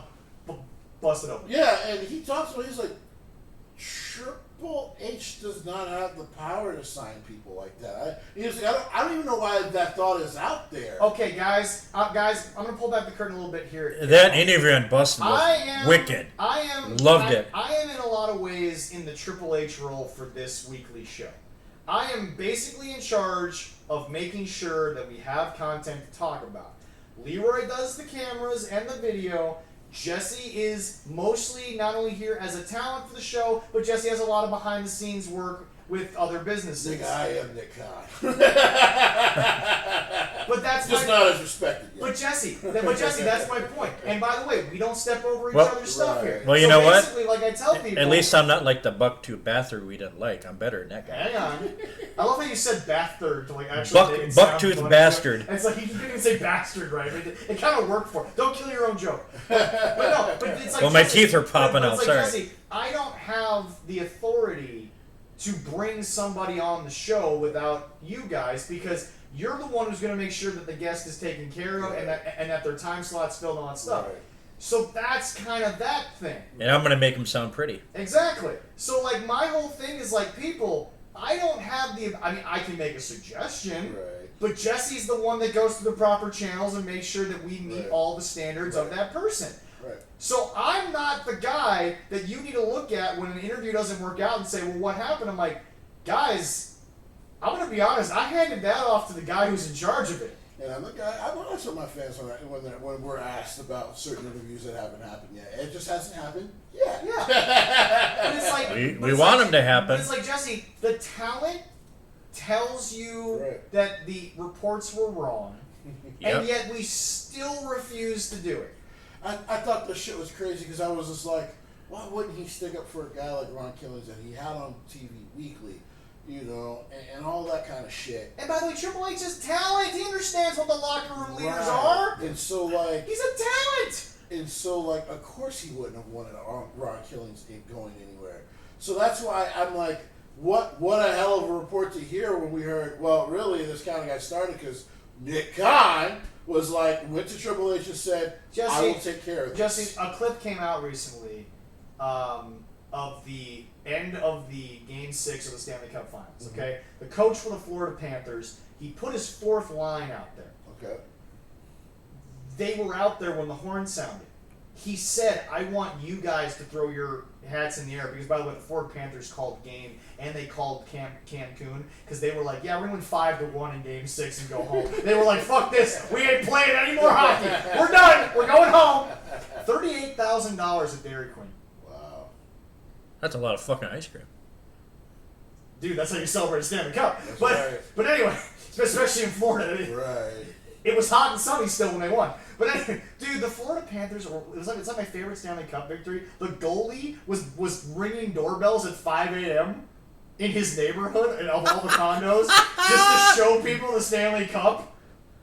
Look at this big, beautiful thing. I wouldn't be too terrified of somebody ringing my doorbell, but dude, if they're got the Stanley Cup, oh dude, never mind. Not only that, but the cleanup crew who were walking around the Florida Panthers arena at 1:30 in the morning picking up trash, he walked back onto the ice to hold the cup up with them a couple more times, being like fuck yeah, baby. Like, we love you. But no, it's just Jesse.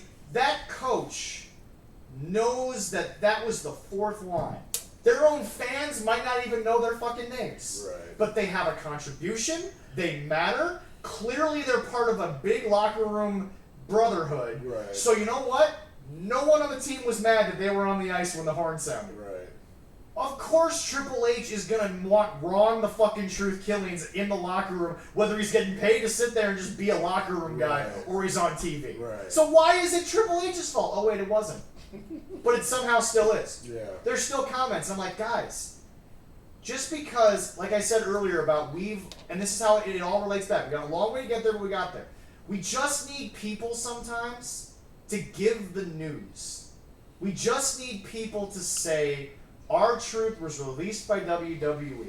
And that's the end of their conversation. Right. They don't give an opinion. They don't talk about it. They don't sit there and say, what was Triple H? They're not Jesse, their question is a facetious one. It is I'm going to let you create your own narrative as the viewer. He's not actually asking someone to come on and answer why, this happened. He's just trying to create a narrative. I just quoted an old classic TV show. Just the facts, ma'am. Yeah, that's it. Yeah, but that's just it. Simple. It's just, Jesse, the power struggle that Triple H has is not what the IWC thinks it is. But what bothers me the most, it's less for Tony Khan. He has a straight line to do whatever the fuck he wants in contracts, pay, TV. He has no bosses. No. He's Vince, but supposedly not as crazy. Because Vince, after 2000, Vince had to answer to somebody. Those were the investors. Well, that's why I think if WWE wasn't publicly traded, ECW becomes what Shane McMahon wanted it to be, a streaming service thing. Right. But all of a sudden, TV networks wanted to get involved. Right. Vince has to get involved because that's where the investment is. Right. Mm-hmm. Tony Khan has none of that. His father apparently wants nothing to fucking do with it and just says, good job, son, and moves on. Right. So, what bothers me, and we will get to wrestling, but this has to finally be said, and it's on the internet so that you guys can relate that somebody was saying it other than Jim Cornette. He has no strings attached. No. And while while sometimes it gets you sued by a former crew guy, that's John Moxley's a fucking moron. No string chance like Pinocchio. But it's just, guys, Jesse would hope and pray to have a band that is of the level of an Aerosmith, and they just listen to you, Jesse. They do whatever you say. They they write the song as they do. Like, no offense to your current bandmates, but they know they're not Aerosmith. No one in your bands are gonna claim they're Joe Perry. No, let's be clear. That's a lot of ego. Yeah, but you know what? They're great live. Oh God, I've seen them. But no, Jesse, I'm saying the I'm talent glad of I've seen Aerosmith, him. not the attitude of Aerosmith. Oh, yeah. The talent of Aerosmith, no ego. They do whatever you say. They listen. I mean, you would kill for this. Yes, we would. The problem is usually with all that talent comes a lot of ego. But hold on, Jesse. That's true in wrestling too. But these guys are all saying Tony's the best thing since sliced bread. So the talent clearly is going to do whatever he says. If you see the guys saying that and what they're getting paid, it makes sense. But that's what I'm saying, dude. Right. Nothing against the wrestlers. Get your money. I'm proud of you. I'm happy for it. But Jesse, some of those guys in ROH are making $85K a year to wrestle part-time. Right. Full-time jobs with benefits don't fucking pay that. I'd be saying the nicest thing in the world if somebody's paying me that shit, and I do have to work. I'm not gonna lie, even at $75K, we're still arguing. All right. I'm There's a number where you can buy Jesse's silence. It ain't 75K. 75K is not that number. All right. If you are annually paying me per year like 20 mil, I might shut the fuck up every now and then. Oh, more than 3 numbers, and I might be in a meeting with some reporters and they ask me some shit that I probably didn't agree with, and I'll just be like, sometimes, people have thoughts and things happen. Next question. So there you go. So now that we've done the jokes and we put the topics out there before we start the wrestling, I will now open the floor to you two fine gentlemen.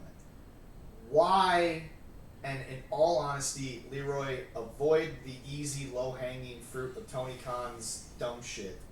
I want an honest answer from the both of you. Why does Tony get a pass where Triple H doesn't, when Triple H has the harder road and still wins? It's just, here's the thing. It's just a subset of people who, because it's not, I keep saying that, and it's just to be real, because it's not WWE, because it's not Vince McMahon, because it's not WWE, they are always going to over-defend Tony Khan. And then, luckily, what I'm seeing online is enough pushback from people who watch everything that go, no, this is not acceptable. I want AEW to be consistently good, which means, guess what? Tony Khan has to be able to take constructive criticism about his show, because, well, guess what? It's a fucking show. Shows always get criticized. That's a part of the entertainment business. That's what, listen, I still remember one of the old adages, he had been through a lot of shit, and Martin Lawrence did a comedy special. And he was like, what the fuck is a critic with someone who can't do what you do? And I remember he did an interview, and the black journalist told him, he was like, the fact that you simplified that because two people overly criticize your shit is the saddest thing I've ever seen out of you. And he kind of got after him on that, because he was just like, fans are fine to criticize you, because guess what, man? They paid for that fucking salary.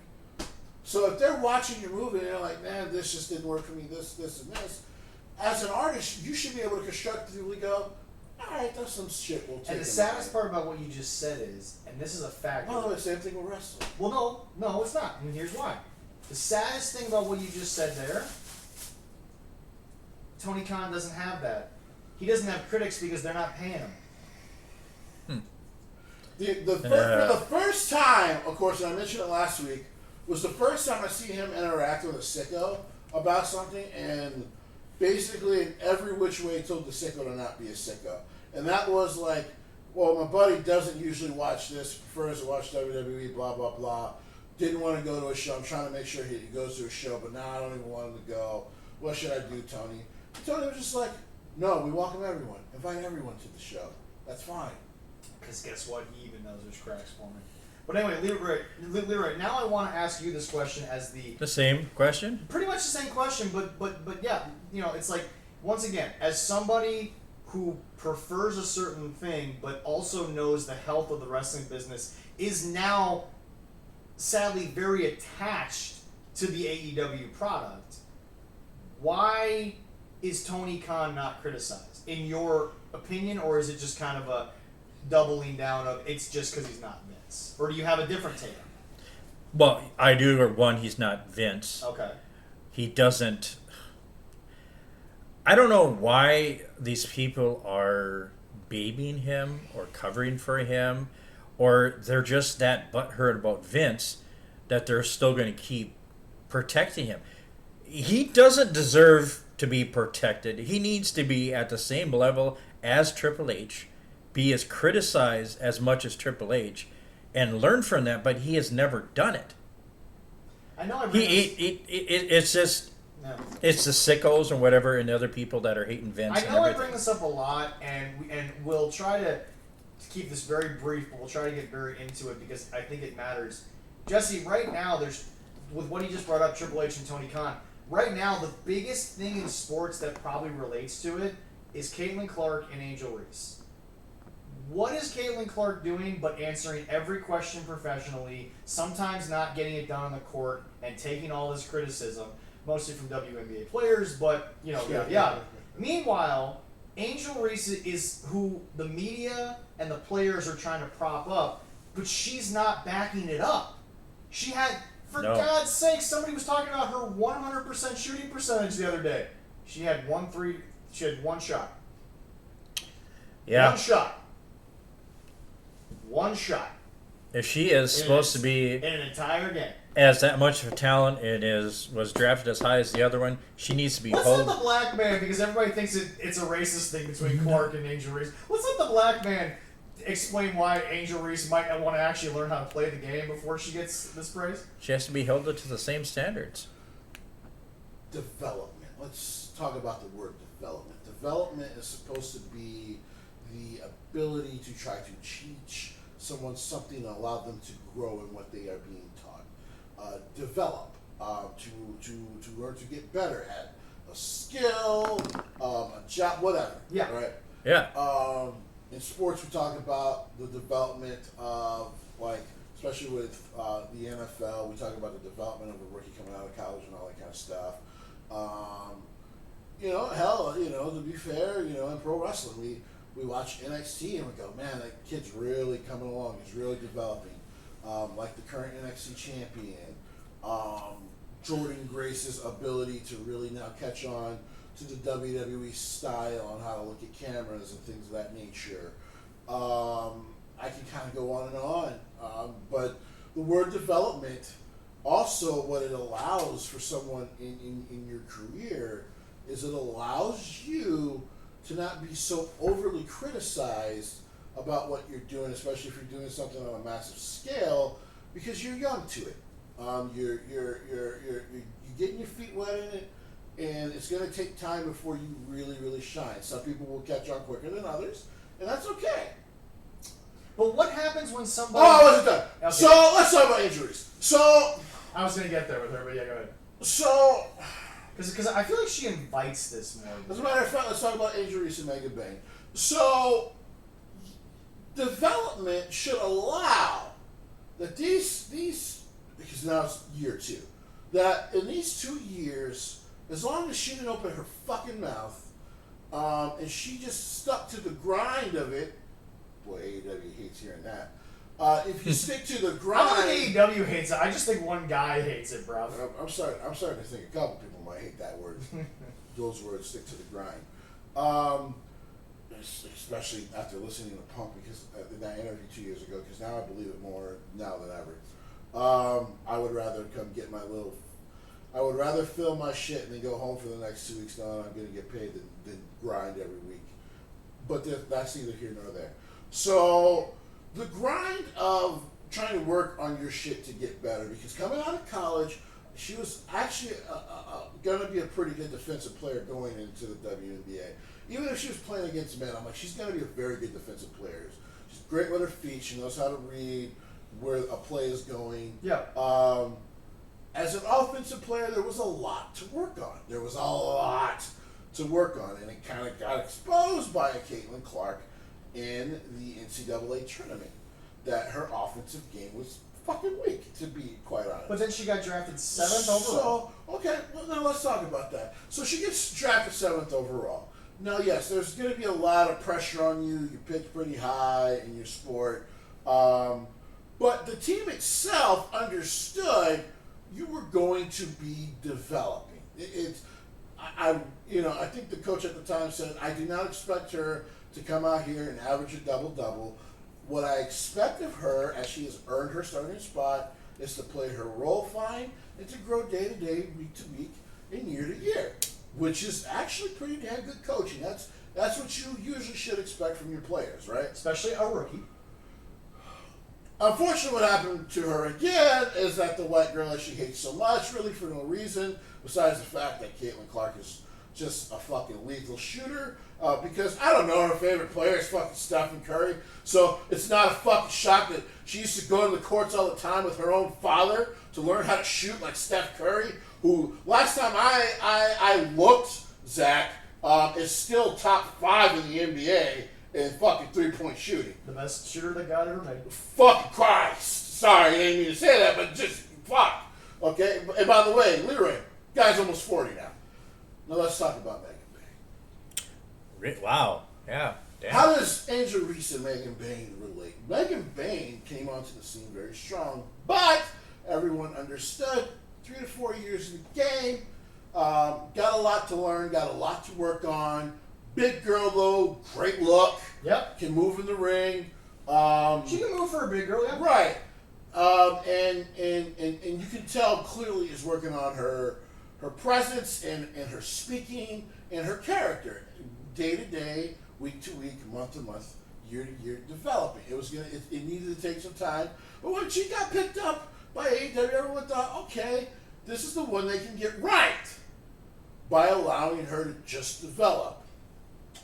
We get 6 months into her run. We put her against the absolute best you have to offer. By the way, somebody who's actually one of the absolute best in the fucking world right now, in the prime of her career, Toni Storm. Doing the best work of her career. And while Toni does a great job of trying to lead this young lady to the plateau that we all believe she should reach, which is superstardom, Megan Bain. After Toni Storm, not Tony Khan, Toni Storm put in all that work with this young rookie. Say it again. Young rookie. No. Say the person again. Toni Storm put all this work. Okay, I just want to make sure that TS gets the credit, not TS, TK. not TK. TS puts all this work in. For the second time in a year, by the way, because she was putting in work with Mariah May. Now, unlike Mariah May, Megan Bain is signed for 4 years. Megan Bain is not going anywhere this year. There's no expiring contract. Right.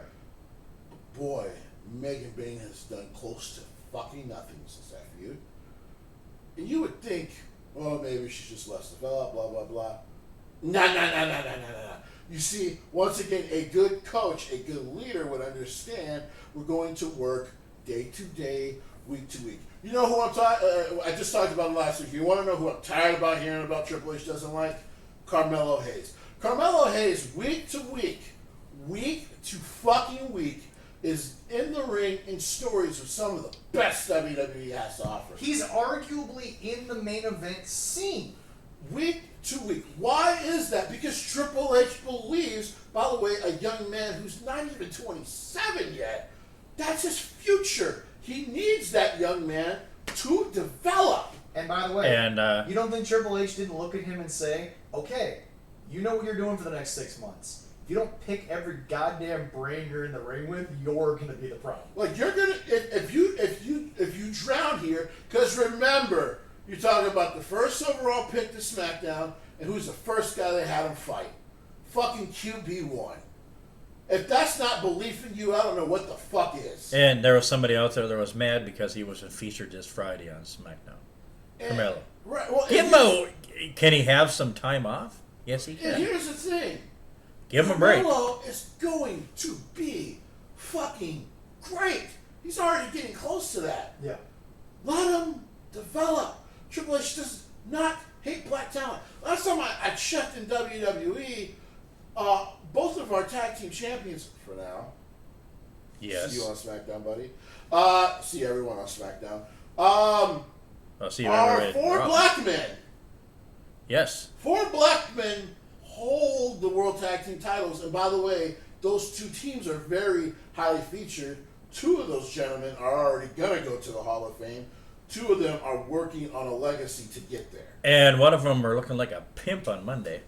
And so, basically, Angel Reese reminds me a lot of the young talent in AEW except for the fact that they don't run their mouth as much as she does.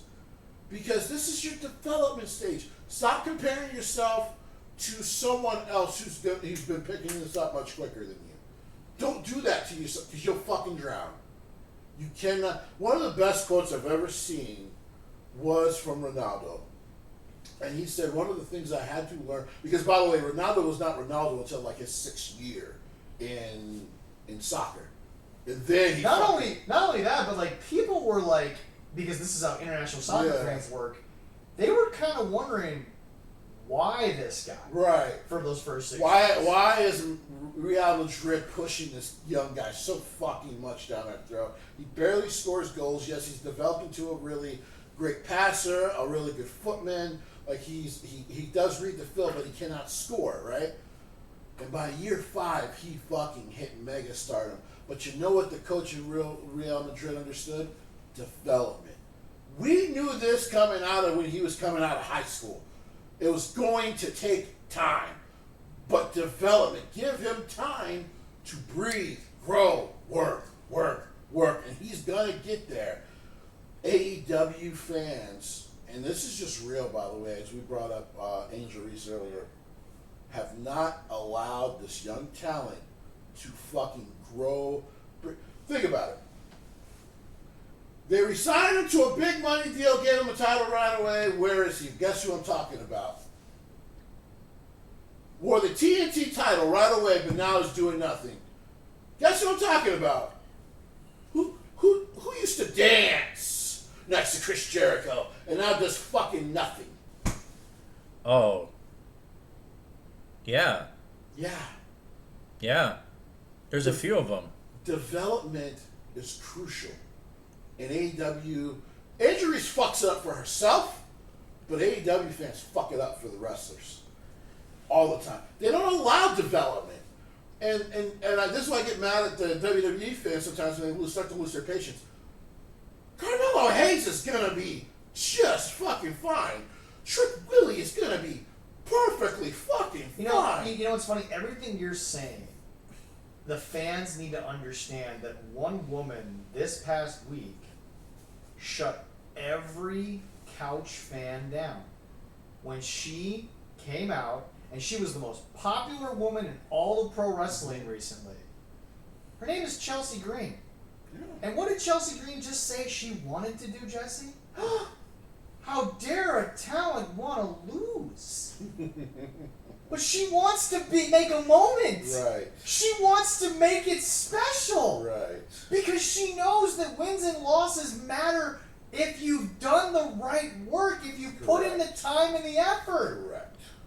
And people are like, why would Chelsea Green do that to herself? I'm like, because that girl got in this business and started making a hell of a lot of money. You all put her on a pedestal, but she was making money on losses and you guys didn't even know it. It was insane, the fact, because I want everyone to really think about this. She was the only talent on a Tough Enough season to not get signed by WWE. And now they're all gone. Right. None of them are there anymore. And then on top of that, is a superstar because we all got to see her develop on the Indies.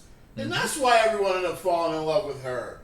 Well, and it's just, it just, like I said, it blows my brain away that, like, we've now entered this world. I'll throw the main name out there that should always haunt fucking fans.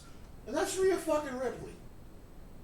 Because everyone thought Vince was trying to bury her because he wouldn't let her really wrestle. She just kind of did spots, got to join Edge and all that. And all of a sudden, Triple H came back and went, I think you guys forgot about the fucking 4 years of work I did with her. I think you guys forgot. It's only probably going to take me 2 years to make you all love her. 2 years later, probably one of the biggest superstars. The last one, I'll give Vince credit for. Because I didn't see him doing this. But he did it, and it worked. Bianca Belair. He did some fine stuff in NXT. Never won the NXT Women's Championship. I'm going to fucking make you swim with the sharks. Because I don't have that many women active right now during this time period, and that was the COVID period. Yeah. Let's see if you swim. Yeah. Because if you can't swim with Bailey... Now, okay, I want to point this out. Look, there's too much shit going on in the world. I don't want to make this, like, racially sensitive, but let me just be very clear, Jesse. If we talk real, wasn't that what Martin Luther King was really asking for? A shot? It was opportunity. Opportunity. Yeah, it was opportunity to prove what to live or die by yourself. Correct. And fucking Bianca not only swam with sharks, I gotta admit, she might have ate a couple. I think she did. She's been phenomenal. And like even now she's like, I mean, yeah, we've talked about turning the heel, but like she's like, I don't know how to do it. Because I don't know how do I say these terrible things to young fans when like now they're one of the reasons I get up every day to do this job. Once again, Triple H has been handed something that he knows he never had in his era, and that's, holy shit, uber talent, but where is the humbleness coming from? At some point, y'all gotta get an ego somewhere, right? Well, Chelsea, right? I mean, Chelsea right? coming back has done stuff on her own. Well, but that's what... And doing, I mean, she was just, I just saw a short video of her at a Fantix this past weekend, and this mom had a brand new little baby, adorable, beautiful little girl. She's here, and she's like, "You want me to hold this baby?"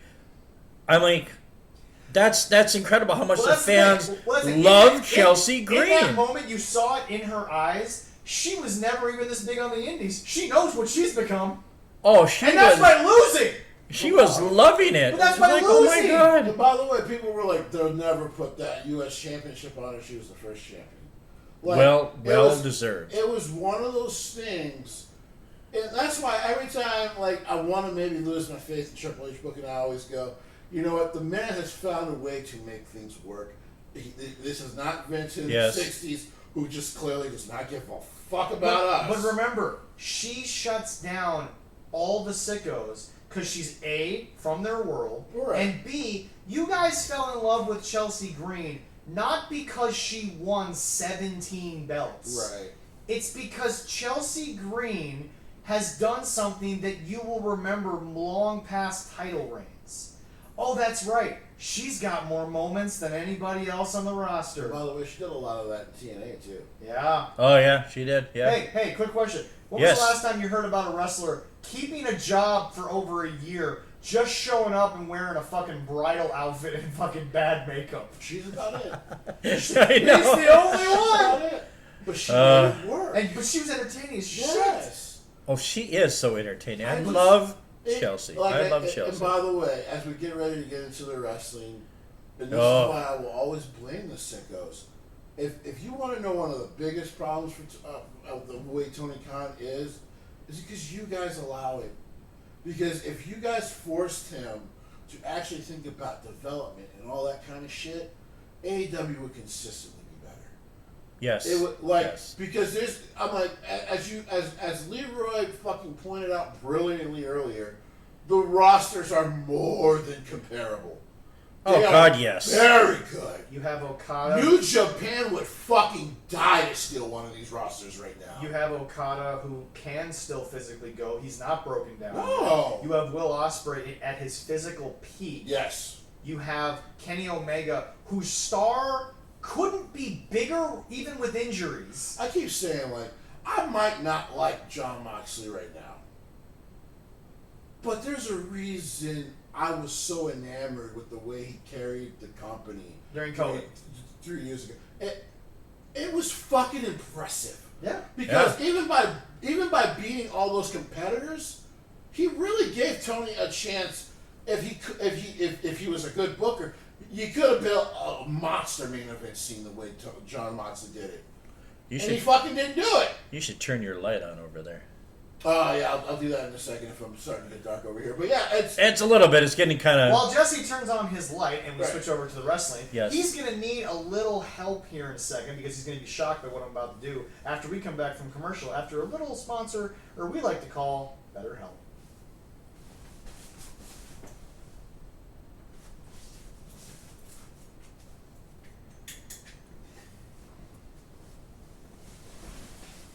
All right, as we move forward into the wrestling, Jesse's going to need a little help here because, well, I'll say it, Jesse, I don't know what I was expecting.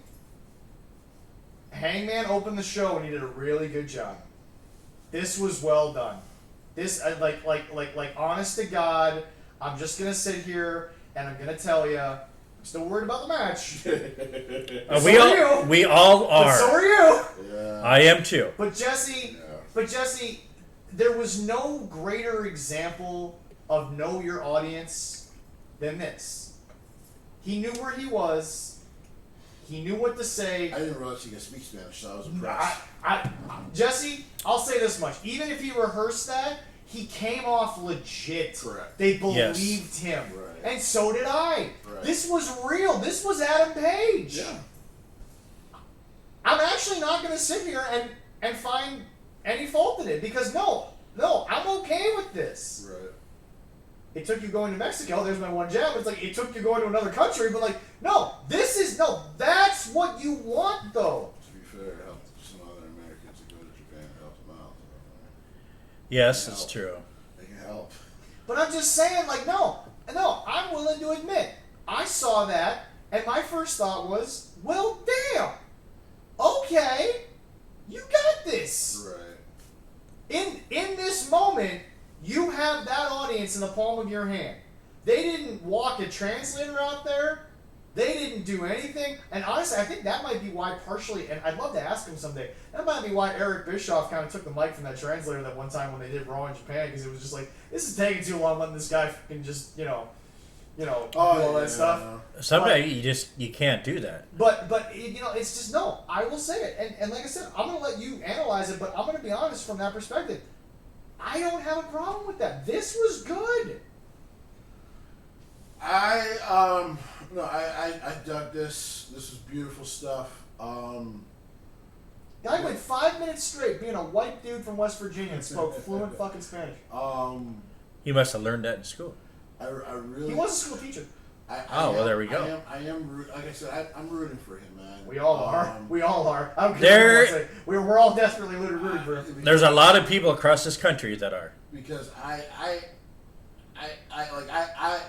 need something fresh in AEW in this main event scene. And right now, Hangman really is the best we got. And we don't have to wait for Darby. Like, he's really the best we got, and I'll take it. It's like it's good. This comparison's gonna sound weird to people, but I still remember when Alberto Del Rio won his second WWE Championship. Okay. When he came back. Yeah. And at the time, because it was so much Brock and all this shit, it actually felt like you know what, I'll take it. You know what? You had to go away because you were being a fuck up. Let's see what you learned. They repaired you with your guy Ricardo. Let's go. All right, let's go. Let's do it. Yeah. Because WWE just needed something fresh. And for the first 2 months, it was good. And apparently, he decided to be abusive to Paige, and all that went to shit. Well, but yeah. Yep. I'm really hoping that they go ahead and let this guy take charge again. If he comes out like this, right? If he comes out and he tells me a story and he's just himself and he's not fake fired up, because I don't think he was fake here. I don't think he had to find a way to fire himself up. I think he believed in this. Right. If that guy comes out, I'm okay with this. But I don't need the guy who looks like a Magnum TA ripoff and comes out with talking like he's trying to be a superhero when all I need you to be is a cowboy. Because the problem is there's That's why I've never been the biggest Superman guy. Is that Superman is too Boy Scout, but that's how he's written, so I accept it. But he's never been my favorite guy. I like the superhero that comes out and basically is just like, I mean, dude, everyone can hate on him because he's kind of, because he's not as pushed as Superman and Batman. Dude, the Flash is who he is. At least the Wally West version is, he's kind of an arrogant son of a bitch. Right. Because that's how Wally West is. Right. But he's real. All of his stories come off as that's Wally West. Right. Yeah, no, I right now in AEW for sure. This gives me hope, but this match better fucking not kill that hope. Because I look at two members of the Elite, and him right now, and Okada are really my hopes as far as like the continuing and hopefully changeover for this company. In this, there's still two other fucking guys here who will never get it.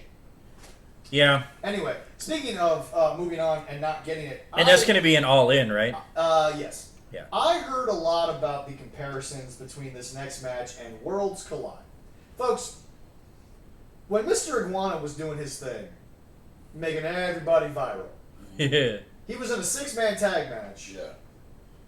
Not with a bunch of talent who need revival and are on fucking life support. This 14-man tag match, I know you all think it was just a Worlds Collide thing. The problem is, let me read off the names, and let me wonder if anyone who's watched this show consistently knows any of these people. I don't know. Dax Harwood, the Don Callis family, Brody King, ROH World Champion Bandito, Daniel Garcia, you brought him up earlier, and Adam Cole, oh yeah, and your boy Josh Alexander. But then let's add the Luchadors. But like, Jesse, this is just an example of bad booking. That's all this was. Why the hell did they need a 14-man tag match? Because WWE made a bunch of multi-man matches work, and now we got to show we can do it too. And you were in Mexico, and as I told someone on television, or as I told someone on Facebook, you're always going to sell out Mexico when you use their guys. And then you got a McDonald's that supersize it. What the hell? I fucking hated this. Now, hold on. There is some greatness in this, and you know what? You know what? Okay. Hold on. Where's my camera? Right here? Okay. Bitch where? Okay. Hold on. Did you forget where it was? Hold on. I'm trying to set something up. Where's my camera? Right here? Right there, yes. Brody King, I toast you, sir. Well, yeah, he's a real one. Yes. Brody King is a real one. Fuck Ice. But yeah, no, Brody King is a real one. And I'm not even really mad at the guys at Ice because they are kind of just doing their job, but at the same time, cheers to you, sir. Yes, definitely. Fuck him. And here's the thing. That was the only good redeeming part about this match.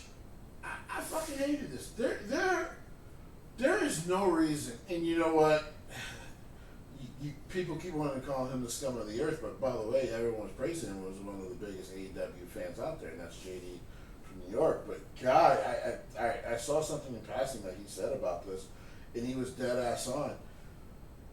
WWE did Worlds Collide / Money in the Bank because they knew they could do Worlds Collide / Money in the Bank by using talent that wasn't going to be on the show. And if they used talent that was going to be on the show, then you try your best to make a story moment for it, right?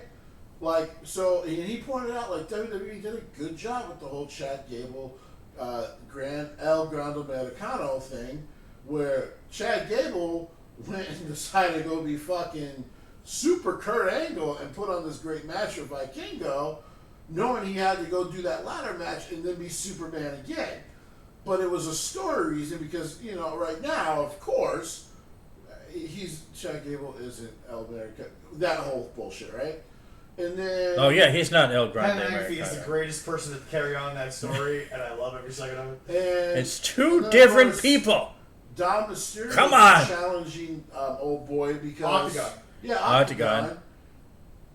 Because his team had lost to Octagon earlier in the night. So it also helped the joke that Dominic Mysterio has done nothing but beat shapes. That's right. So... Yeah, you're right about that. Where in this match did you forward anything for All In? Nothing. Because remember, Adam Cole and Daniel Garcia were fighting, and now they're in every match together. That's one of the worst re-signings ever. Yeah. You got a mid-card title that no one cares about anymore, and... Damn. I hate that it's come to this, but I'm going to do it again to wrestlers. Strictly to wrestlers. Not because I don't want you guys to sign with AEW, but I always want to say this. Is the grass greener? Not always greener on the other side. So if you get offered, A little brownish. let's talk business, let's talk money real quick. Okay, yeah. If you are offered $60K to go join NXT, but offer double to go join AEW, I'm not going to lie to you. If you are a wrestler, take half.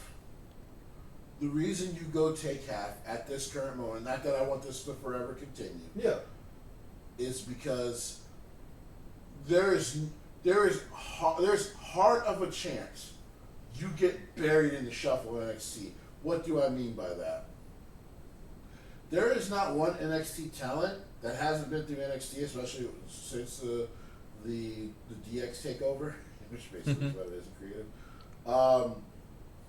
You will get on TV. They will attempt to get you a story and a character. If it falls apart, as I'm hearing a lot of the stories for NXT, most of the time, it's on you.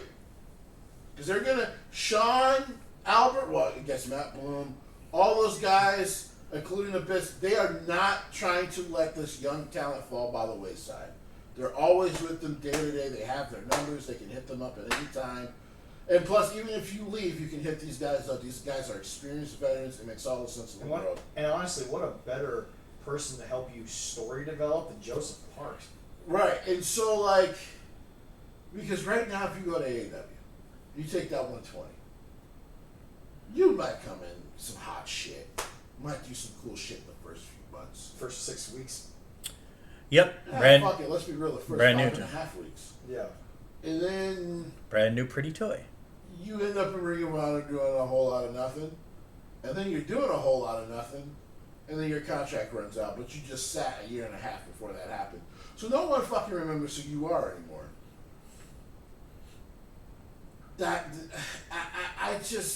Watching this match is a reminder of just like, right now, a young wrestler, and Thecla's different because if things don't work out for her in AEW, of course we know where she's gonna go. But some of this other young wrestling talent out there, like I think of like Viva Vaughn, who's done Ring of Honor before and all that. Like, she was very, I don't want to say uncomfortable because that would be a kind of a creepy way to look at it. She was quite flattered when you and I just sat there and bowed at her feet when she was at MAW. She deserved it because she's a fucking queen. I'm not saying she didn't, man, but she is. She walked out there, looked at us, and was like, okay. I made sure people knew she was a queen. Well, she is a Vietnamese wrestler and an incredible wrestler and very promoting her heritage everywhere she goes. You make that sound like Jesse and I were doing something for an amazing cultural thing. No, we just know she's a badass. Well, she has 10 wrestling titles. But yeah, no. And totally deserves it. Vaughn, maybe take the NXT offer or keep working the indies like you're doing until TKO calls. Oh, she's not hurting for nothing, right? Because she's doing okay. No. But she's over here. She's in Japan. She's doing awesome. It's just one of those things I think about a lot, where I'm just like, or keep doing New Japan, right? Yeah, she is. But it's a thing I think about with young wrestlers nowadays coming up, or just wrestlers in the indies. Maybe like, man, I want to try one of these big promotions. You might be 33, man. Go do NXT. See how it works for you. Because I would rather know that if NXT works out well for you, you're gonna get your shot on the main roster. You're gonna get it. Even if at some point you're in the shuffle, you're in the weeds, not really doing shit, and then they just don't re-sign you, right? Which sucks. And the reason I would tell a wrestler to take that shot is because I've taken those shots in music. And yeah, it never completely paid off, but I'm happy I took those shots. I'm happy I took less to go fucking open for a famous band when I was 20 years old. Because yeah, it was my fucking dream. Do I have money to show for it now? No, but I have experience. What? You look for back. those of you wondering out there, and I'd like to put this out there because I don't know if this was the one you were talking about because you've done it a couple of times, but folks, before they were, and I'll say it because I watched them and it was the closest thing to a religious experience I've ever had. Before My Chem was My Chemical Romance, Jesse opened for them when they first came to the Midwest. Opened for them, and What? it was a great time. Well, it's- and did we end up taking off like MCR? Absolutely not. But no offense, Jesse. We fell apart 2 years later. Jesse, I love you. You're not Gerard Way, and you know that. No, right. But it's one of those things. Though, take the shot. Like, well, it's regret. If you don't do it, then you're gonna look 5-10 years from now. You're gonna go, why didn't I? Thank you for that segue, Leroy. Because as we move off this 14-man car wreck, take the opportunity. You might regret it, bro. I understand it was Okada. I get it. Mm-hmm. But boy, is there a more missed opportunity than Mark fucking Briscoe in AEW? Oh God, yes. I saw a clip of this too. I'm not talking about what happened on this night, but it's like Mark Briscoe is a preliminary talent guy right now. reasons I will always hate Vince McMahon. They could have signed the Briscoes 10 years ago. Yeah. And Vince wouldn't do it. Well, no, because remember Jay did the promo one time that they were offering him, it was like $125,000, and Jay was like, I can make that landscape, and I'm like, but this is the Briscoes. You only offer them $125,000. But yeah, so he lowballed them. Yeah, exactly. Like, bro, just do $250 each for them, and let them go. They would have been legendary in WWE. Oh yes, they would have been. Because I remember Vince for years talked about, I miss the Bushwhackers. Because with those guys, whether I had them winning, But you had them, but they were a more updated version. Correct. They were the Attitude Era Bushwhackers. And the problem was because Vince's thought was That's true. I Yes. used to have this team that always brought kids to the arena, which was the Bushwhackers, as you know. Yes. Right? Yeah. My son had a great time at an Right. MLW show with And one half of them. Yes, were the Briscoes for kids? No. But if you wanted to pack your arena with motherfuckers that just wanted to see motherfuckers go wild, that's why you bring in the Not to Briscoes, mention the man. fact, everyone's like, oh, Vince would have dumbed down the Briscoes. And I'm like, maybe a little bit, but let me be very clear. You would have given Vince McMahon, at his peak of stupidity, access to Papa Briscoe. Actually would have been a lot of fun. And that chicken farm.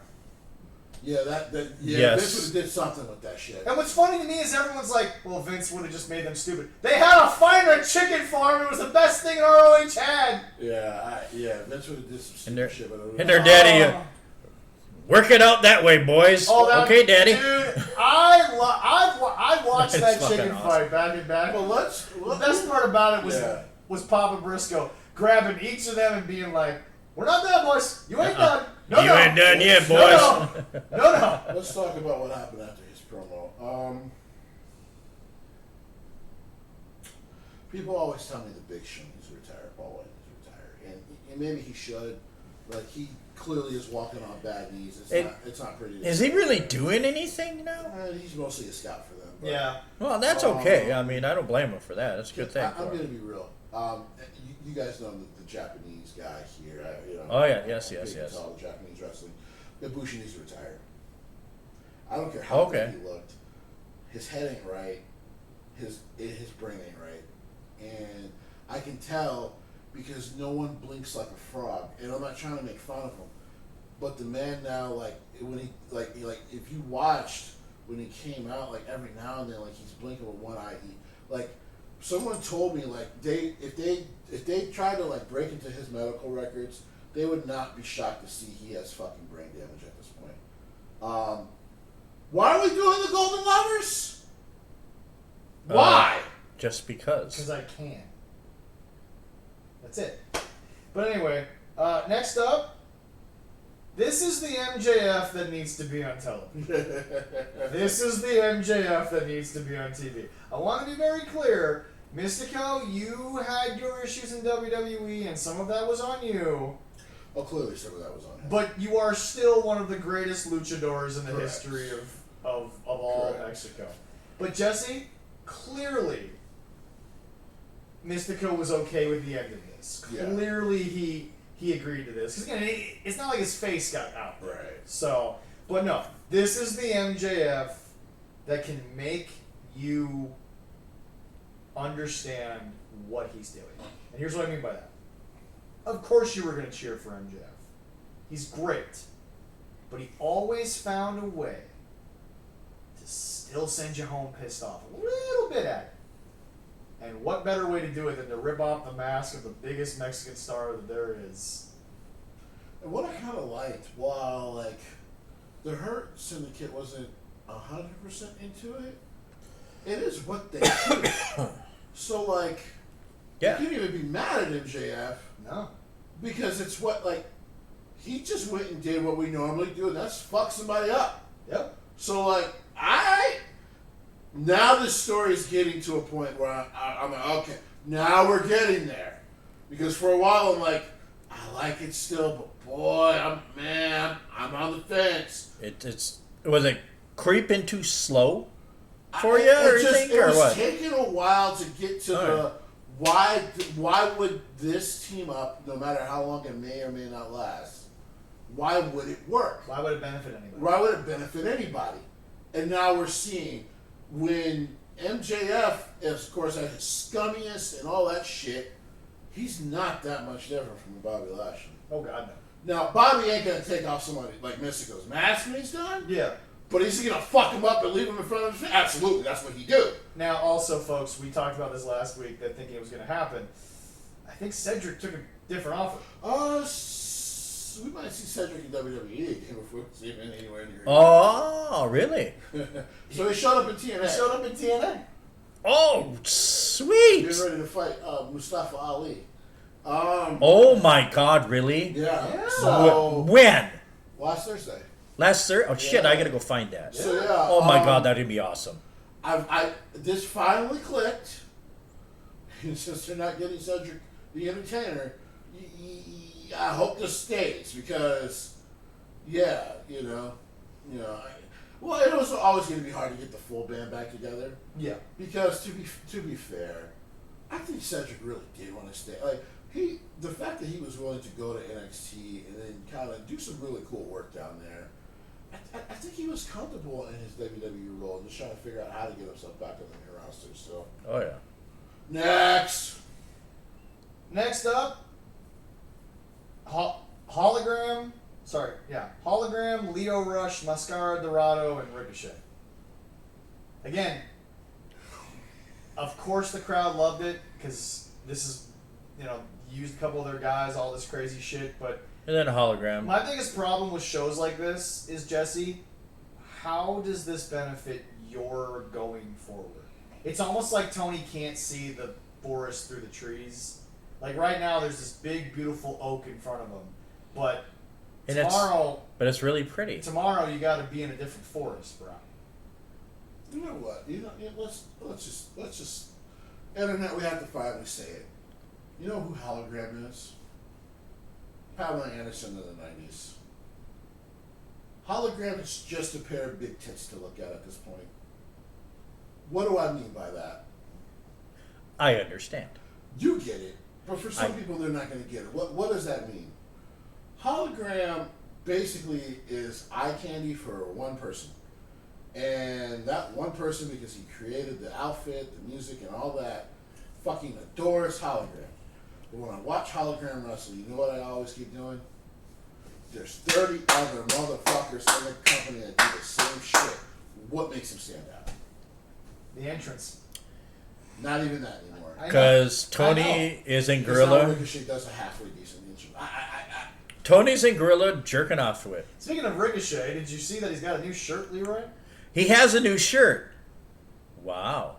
It's called, what does it say on it? Nothing? No, he decided to go with the internet and decided to become a complete troll, and now he's trying to sell an official AEW shirt that says, "Stop bald shaming." Wow. I wonder why. Is he offended? I wonder why WWE didn't use your ideas. I wonder why WWE decided that maybe you weren't understanding. It's still one of the best fucking jokes I've ever seen. Is someone bringing up that picture with Braun Breaker and Ricochet out an indefinite amount of time and going, damn man, I wonder when we'll see Ricochet again.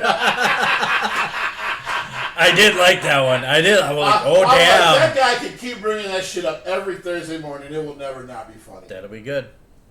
Because what does he do? What has, like, besides the heel turn, what has he really done? Looked at the lights. That's it. Which is exactly what he was doing. That's right. And a couple times he actually At least did he it. got to do that with Brock Lesnar. Yeah. Now he's losing guys like hologram. But Jesse, he's got a thing going with a pair of scissors. Fuck the Eagles. And fuck that laugh. Oh, so no love. Okay. All right. Alright. Next up. Alright. I'm just gonna say it. Kenny Omega, I know why you did it. And now I know why Mercedes did it. And I know why all of you do it. And I know why everyone wants it. And I get it. It was amazing. It was a photo that will live in infamy in the world of wrestling. And it is one of the greatest photos that every single person in this business who loves it knows. Mercedes Moné, you are not Ultimo Dragon. Can we stop this shit? Can we just stop this shit? And no, I ain't a hater of Sis, who's on her biggest run and all this other stuff. You said you were going to develop young ladies. You said you were going to make the division matter. No. I believe Jesse was on our show about a couple of years in, and Jesse said, there's a reason why that photo lives in infamy, because it didn't last long, because he was actually working in all those companies, and he had to give away all the belts. He had to lose all of them. Because he got hurt. Correct. Because he was doing nothing but the grind. Correct. Yeah. You're not Ultimo Dragon. And that dude was great. Stop with this belt collector shit. It didn't work for Kenny. He killed 2 company main events. Yeah, I'm about to say he killed 2. And it sure the hell is not. I can say something bad. I will. This is dumb. This does not make. I love how he says bad, and my bad is this is shit. His bad is this is dumb. You're a good Christian man. It is dumb. I mean, thank God I'm not. Well, you can be mad. I don't like it at all because. Who does this help but one person, Jesse? It just helps her. It doesn't do shit for anybody else. Does everyone realize she's still going after AEW Women's World Championship at all in? And I'm going to be pissed as hell if she gets that title. No, because somebody forgot that this past week, one of the interviews that I skipped over because we were going to get to it on this moment was Athena.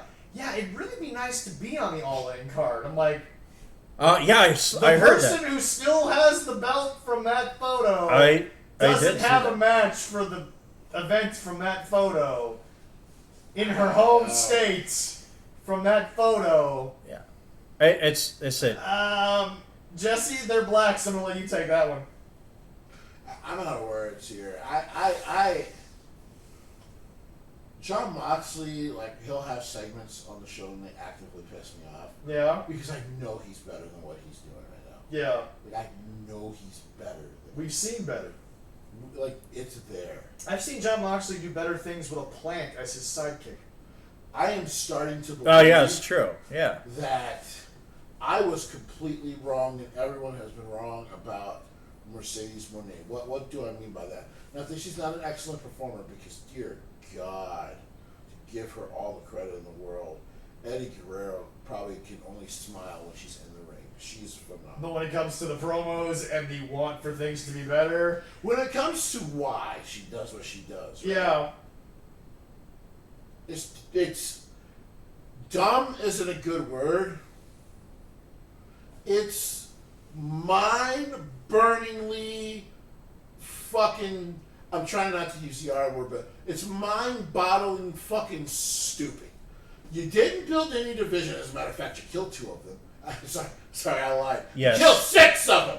Yes. 6. You still collected belts. New Japan finally forcefully took one off of you.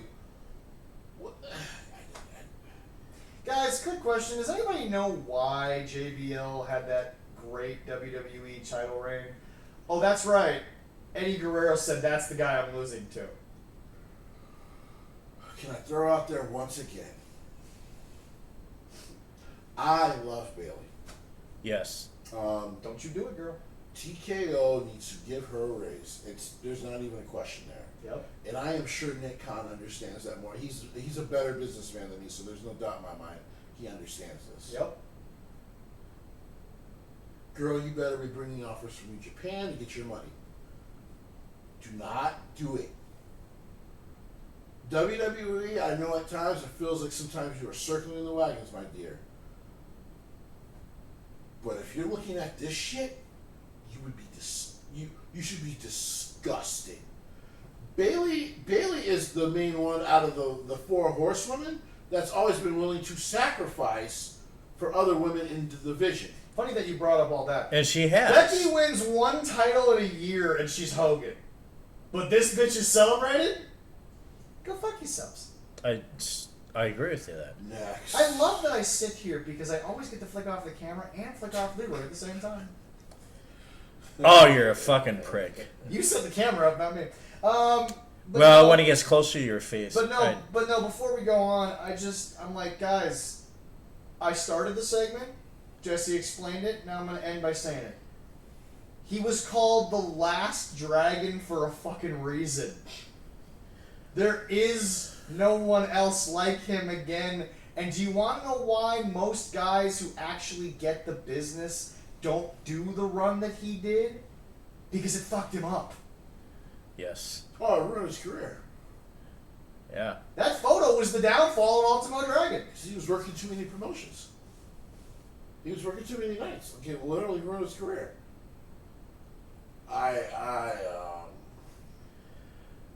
So she what, has. Minneapolis, not Minneapolis. You know what city, big city like crowds do your dirt, boo her. I can't take it. The fact that people praised this as much as they did just tells me that you aren't paying attention. Right. She's the Rev Pro champion. Jesse, when was the last time she worked for Rev Pro? Months ago. And everyone's like, well, but she did another match for CMLL. Because they were already fucking there! And yet CMLL is still not a part of fucking Forbidden Door. Yeah, that's true. I hope I'm she gonna starts. go do what I would do during a fucking Bucks match. I'm gonna go take a piss. Well, you do something else. Good, because next up, by the time Jesse gets back, I'll have named everyone in this segment. That many people, huh? AEW World Champion Jon Moxley, Wheeler Oh my Yuta, God. The Young Bucks, the Beast Muertos, now officially confirmed dating Mercedes Moné. Don't know why, don't care. And a lawyer. That's right. He was a lawyer. Yeah, he's a lawyer. Versus Will Ospreay, Swerve Strickland, and the three luckiest dudes in all of AEW because somehow they ended up in the main event. They're there all the time. The Ops. Because they're awesome. They are awesome. Yeah. It helps Mojo be in the... But I still don't really know why they're all there. Because they had interactions with Jon Moxley. That's about it. Also love how this website continues to refer to them as the founding fathers of AEW. Is this the Monkeys? Well, yeah. The Monkeys Okay. keep referring to Matthew and Nicholas Jackson as the founding fathers, forgetting that they were the last ones to sign before Kenny Omega. And one of the founding fathers is not there. Right. Yeah. Well, and the founding mother, because remember. Oh, yeah, and the money. Signed before these two fuckers The signed. founding father and mother are not there anymore. Yeah. One of them, yes. It's really funny how that works. And she's there, but we see her in the sidelines. Well, she's not in AEW. She's in WWE, but she's not. Well, I know. We see her ringside with that beautiful child. Yeah, exactly. Which is honestly, I think, the best role for her right now. And she's still making money and showing, you know. Absolutely, yeah. But I really don't get what they're doing with Swerve and Hangman, or just with Swerve and Will right now. Yeah. Like it's almost like, and we'll get Jesse's take on this when he gets back in. It's almost good. Good. No, I just like, are they trying to tease anything, or don't. Or if they are, they're getting really bad at it. But see, that's the thing. There was an interaction with Hangman Yeah. about how they have to save AEW. But the Bucks, it's a weird tie-in that kind of works on paper, but the execution has not been done well. Okay, yeah. What and that does happen, yes. Well, what I mean by that is... Well, no, I understand. The Bucks are teaming with the Death Riders. Yes. They put their balls in Jon Moxley's wife's purse. Or in John's mouth. Yeah. And Brandon Cutler is no longer seen or heard from, which might not be the worst thing in the world. It's good for him, maybe. I gotta double check with Jesse when he gets back. I'm pretty sure he's doing Dragon's Gate dates right now and actually wrestling. That's good. That's good. Yeah, he's actually wrestling. Yeah, but anyway, no, like I kind of get on paper. Founding Fathers, Death Riders change AEW, even though the Founding Fathers have the ability to do whatever the fuck they want because they're EVPs. Swerve and Will got together and talked with Hangman about how Hangman has to win so that there's a future for AEW, and then the ops are there. Yeah. Don't tell me why they're there, because I don't really understand. Just interaction with the Death Riders. I think that's they beat the Death Riders for the championships, and they're holding that, and they're holding on to that like a goddamn fish to a worm. They're holding on for dear life. Because that's the only story beat that's really keeping them around. The fish is hungry. Apparently. Yes. But yeah, I don't really get why Swerve and Will were fighting the Death Riders and the Bucks, and everyone's gonna be like, well, but you just explained they have this interaction, and yet my response is, so why wasn't Hangman just at ringside? Well, I heard that The World Heavyweight Champion, without the World Heavyweight Championship, what's in a briefcase? was in this match. Hangman Adam Page had nothing else to do for the night because he already gave the promo. Why I heard? Why didn't he come down? I thought I and heard make this make a little more sense. From what I heard from some. Again, on paper, this should work, but the execution is. Sipping tea. Well, I thought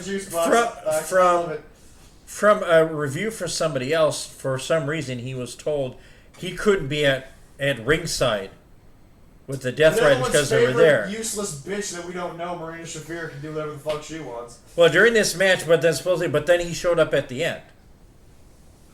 Let's talk about Poison. So where was that stated during the show that he couldn't be there? Brett, CC, and that's what I'm wondering. Let's talk about Poison. Brett, CC. No, not that Poison. Okay. Because that was good Poison. It was mediocre Poison. Hey! For hair metal, they were good. They were pretty good for hair metal. Are we talking about Poison from the Witch and Snow White? No. Oh, okay. All right. You're right. I'm just trying to go through here.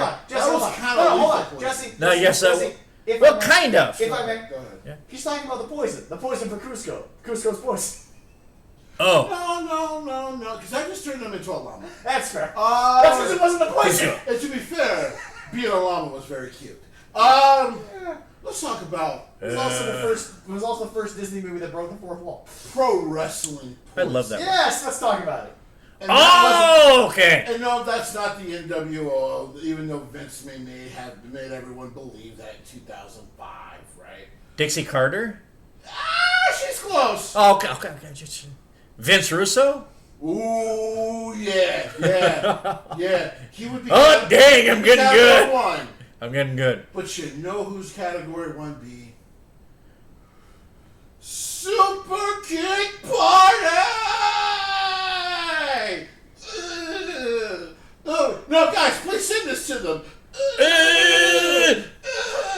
Look at us. They're the Young Cucks.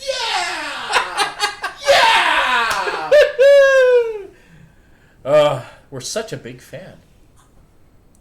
Maybe Jim Cornette has to let other men fuck his wife. I don't know. I'm not going to ask him. It's his life. That's their life, yes. It would not make him less of a man than these two bitches. Let's talk about these two.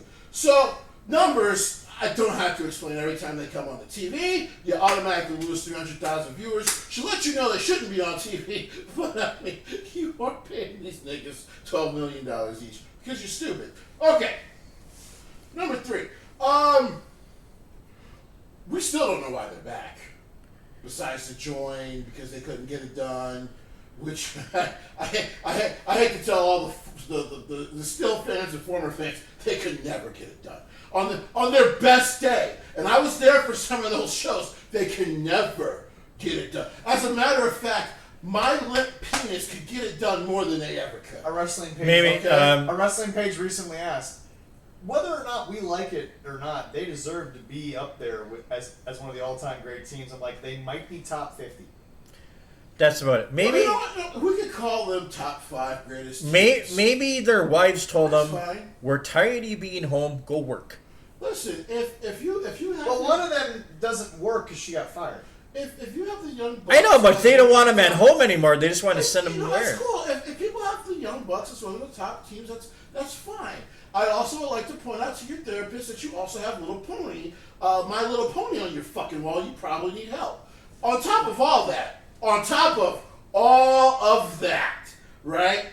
Are we talking about brownies then? Why you gotta hate on the bronies? The bronies. Do I need to go into that syllable? It's okay to be a brony. It is. You're a weird motherfucker, but it's okay. I've heard of worse things Hey, listen, besides that. If you want to put a fake tail in your asshole and pretend you're a fucking horse, you do you, boo-boo. Just don't do it around me. That's totally different from that. Now, let's talk about why they are wrestling poison. This isn't company number 1 they've ruined. And Surprisingly, they couldn't ruin TNA because TNA put them in the mid card. is this the second Pro or? Wrestling Gorilla. Now, Zach, I'm guessing 3. because you've been a fan, you were a fan of theirs for a long time before this company. Yes. Pro Wrestling Gorilla. I believe one of the guys, well, the guy who kind of still owns the company, used to be one of their friends. Super Dragon, yes. Yep. One of the greats, Super Dragon. Love him. And like I said, once again, hopefully you're doing good, your family's doing good. Much love to you. Thank you for all the memories. I would be interested in buying the company. That's a different conversation for a different time. But That'd be fun. Super Dragon.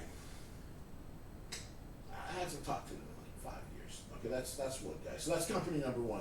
I'm still going to include TNA because though you guys may try to talk shit about Jim Cornette and everything he said was right, it wasn't that I can't sign you until your contracts are done, boys. And then when I did, I put you where you belonged in the mid card. Well, but also remember, That's true. let it not be forgotten, they quit TNA. Correct. Because they were That's mad. the loyalty of these two fuckers. They were whining about where they quit were. and went to greener pastures. And you would think, well, New Japan was great for them. Before this last run, they had never been heavyweight tag team champions in New Japan. Junior tag team champions. They were the third best tag team in Bullet Club. Correct. Yes. And The only only reason they were brought in because of their friend. was because of AJ Styles and Kenny Omega. And AJ? Cody Rhodes. I thought it was just mostly Kenny. Oh no, it was Cody had a hand in that because Okay. they won. New Japan wanted Cody's ass bad, and by the way, that paid off for them, even though he was only there for like a year and a half. Because Cody had a great fucking heel run there. Now let's talk about the one that they hurt the worst. His former baby, Zach's former baby, Ring of Honor. Well, actually, Jesse, to be fair, they did win the IWGP Tag Team titles once before. But remember, that was the run on the way out when Kenny was kind of on the way out, too. It was also the height of Bullet Club. I must have slept through it. So A lot of people probably did. let's talk about. But, to Jesse's point, they were 7-time junior heavyweight Correct. tag team champions. So let's talk They about. deserve that. Yep. Because they were good junior tag. Because they're little bitches. So let's talk about Ring of Honor. The only thing they ever did in Ring of Honor that was truly dope was the feud with the Hardys. Otherwise, let's think of who usually the third guy always was, because as a tag team, boy, they didn't mean shit. But they were in Mount Rushmore. For those who don't know, that was them and Kevin Owens, Kevin Steen back then. Kevin Steen, oh yeah.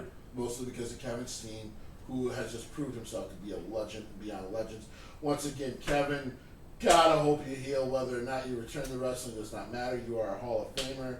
And I hope you can enjoy this time with your family. You're a fucking great man. All the love to you.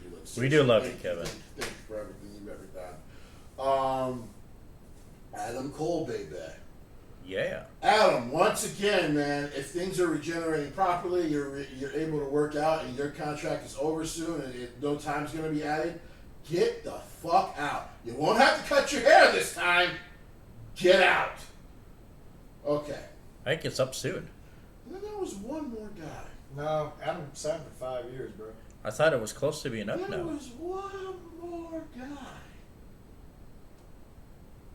I took it all away, give it all away. They have shit on that guy, even though he's like the biggest superstar on the planet right now outside of Roman Reigns. He is the number one baby. Definitely QB1. We love him. Had one of the best fucking things ever when he had his wife do the podcast recently, which was truly funny because it reminds me, like, I don't know how he got this black woman, because this nigga's terrible at hitting on her. He's terrible at it. Did you guys watch that shit? He is terrible at hitting on his own wife. It's very bad. I'm glad you brought it up because I gotta ask, who's more awkward on camera, Becky and Seth or Cody and Brandy? Oh, it's Cody. Now it's Cody and Brandy, because that was just them being themselves. Yeah. And I'm just like, man, he must pipe her down, because like he is an awkward conversation with his wife. He might have got some charm from his daddy. Well, that too. That's probably how it worked. That motherfucker awkward talking about big dogs barking. Like, what the fuck are you talking about, cuz? But you know what? Yeah, no, Jesse. He's married to her. He doesn't have to impress her anymore. So the Young Bucks' first reign was 2018 from Dominion when they beat Los Ingobernables. Okay. And how long did it last? 2018. That's a while ago. How long? Well, no, Leroy, it's not about how long, it's who they lost to. Oh, who'd they lose to? Their own stablemates, the Gorillas. Of course they did. Oh. Of course they did. And by the way, their reign was just about 4 months. Yeah, but so in case anyone's wondering, their how long did Gorilla have it? Their current reign lasted all of not even a month. Wow. So now let's because they won the vacant titles at Dynasty. Oh yeah. Let's talk about these guys. Do we need to? Cody Rhodes, CM Punk, Edge, Adam Copeland. Yeah, Adam. Because I will never call him Cope. It's fucking stupid. Just call him Adam. Adam Cole, baby. Yeah. Well, Daniel Bryanson's kind of admitted recently, Bryan Danielson, like he can't actually wrestle anymore. There was a really cool spot he did in Mexico after the show was over, post-show. He can't actually get in the ring anymore. His doctors have told him, you could die. So that's why I'm afraid of doing that bump, because he fell flat on his fucking back. Right, so he's done now. Yeah. By the way, Bryan, go back, get inducted to the Hall of Fame like you fucking deserve. Like, he is. He was inducted in the Hall of Fame. Where was it? No, he is not. No, he's not. No, he is not. He has not been inducted. Because he left, remember, after the feud with Roman, so he still has not been inducted. Wasn't he? No. But in the next few years, yes. I would think the moment he wants to just sign that Legends deal with them, he's going in immediately. Well, the minute they offer him the Hall of Fame thing, yeah, boom. We know Legends deal right. It's a Legends deal right there. In the next, life is in. He's not yet. It's the next couple of years he should. He absolutely will be though. Oh yes. In the next couple of years, I think. And Tony Khan has decided to get into a bed with these two guys. Not the guy now helping make WWE is making billions. By the way, 2 of them. Oh yeah. Making WWE make billions. Well, he was trying to ban one of them, and it didn't work. Oh, by the way, side note, we have all learned there is a story out there, and it apparently is a real story. He did try to recruit Brock Lesnar. Yeah. Brock's smart. The story goes, Brock looked at the contract, Brock laughed, Brock never talked to him again. I'm guessing Brock laughed not because of the contract offer. He probably could have made $30 million going to this company and barely showing up like 3 times a year. Brock laughed because probably Brock looked at what he's been doing in that roster and gone, this is a fucking joke. Like, even with post Cody Rhodes feud, how unhappy he had been with WWE Creative. Brock's a Hall of Famer. Listen, Brock. Everyone knows Brock is a guy who's not going to sit there and have a dinner with you, but the guy has had a fantastic career. Whether he gets in or not, or when he gets in or not, I guess depends on this case. But otherwise, like, the guy's. Oh, right, 2002, they put him in the Ring of Honor Hall of Fame. Right. My bad. Yeah. Not He's not going to be in WWE. the WWE Hall of Fame, though. Like, absolutely, just like Brady needs to go in next year. Oh, and I already tweeted earlier today while I was at work About China? China 2026. Make it fucking happen. How's the traction going on those posts? Every week it gets bigger and bigger. I think people are realizing this is a real thing. We got to do this. Okay. And people are also hopefully listening to the show. But TK made his bed with the Young Bucks. Hey, TK, you know how you talked about you wanted to ban Jim Cornette? Are you sure you don't want to go sit in the room and be like, I fucked up? How do I fix this? He's got a nice little wrestling room in the Bro, back of his house. that he has an area that you can actually learn about being a pro wrestling booker. I'd pay money to go in that attic once. I would love to. I keep telling people, seriously, I would bet $100 he could go to Jim Cornette. Jim Cornette, even though Jim Cornette has said the shit that he has said about AEW, right? And be like, Jim, I would like to come visit with you. I would like to talk. I kind of want to go visit that. I bet you Jim would be like, come on in, man. Bro, there's only one person in the world that Jim won't let in his house. Russo. And that's Vince Russo. But, like, because Tony Khan, he often calls him a kid. Like, why wouldn't a Jim Cornette be like, let me show you some shit so maybe you can do some better stuff with what you're trying to do? In all honesty, just listen to Jim's reviews, and once you get past the parts about how much you suck, he actually explains how you can fix everything. Okay, yeah, he does. People, yeah, there's a you talked about it too. There, a dude does a side by side, or like it's audio over video of like Jim reviewing sometimes AEW or WWE, and you cannot tell Jim and Brian that they don't watch it because as they're reviewing it, they've watched every fucking second of it as they're talking about it. So like, yeah, like clearly they're watching. Like I said, I don't always agree with Jim's reviews, but that's fine. I mean, we're not going to all agree on something so subjective. But I would think that Tony Khan could go talk to this man because listening to the Bucks has done you no fucking good. Hell, they've poisoned a dude that helped carry a company for a year. To double check, because I said this to Leroy, didn't you say on the show or something that Brandon Cutler's like working for Dragon's Gate again or something, and he's like actually somewhat redeeming his career? Yes, he's a dragon again. Yep, he's actually been doing the dragon gimmick again. Ooh. Yeah, of which he was pretty good at what he was doing. And they had him losing every fucking week on Dark as a joke. He was the Bucks. What are friends for? Making them money. All right. Well, now Jesse, we have to get to somebody who also needs to call a guy named Kobe Lopez as we move away from AEW, the last AEW topic, because it has a lot to do with what's going on the show. Your boy Swerve decided to talk again. Well, he feels joining AEW is the equivalent in pro wrestling of signing with the Los Angeles Lakers. Got the whole quote here if you want it.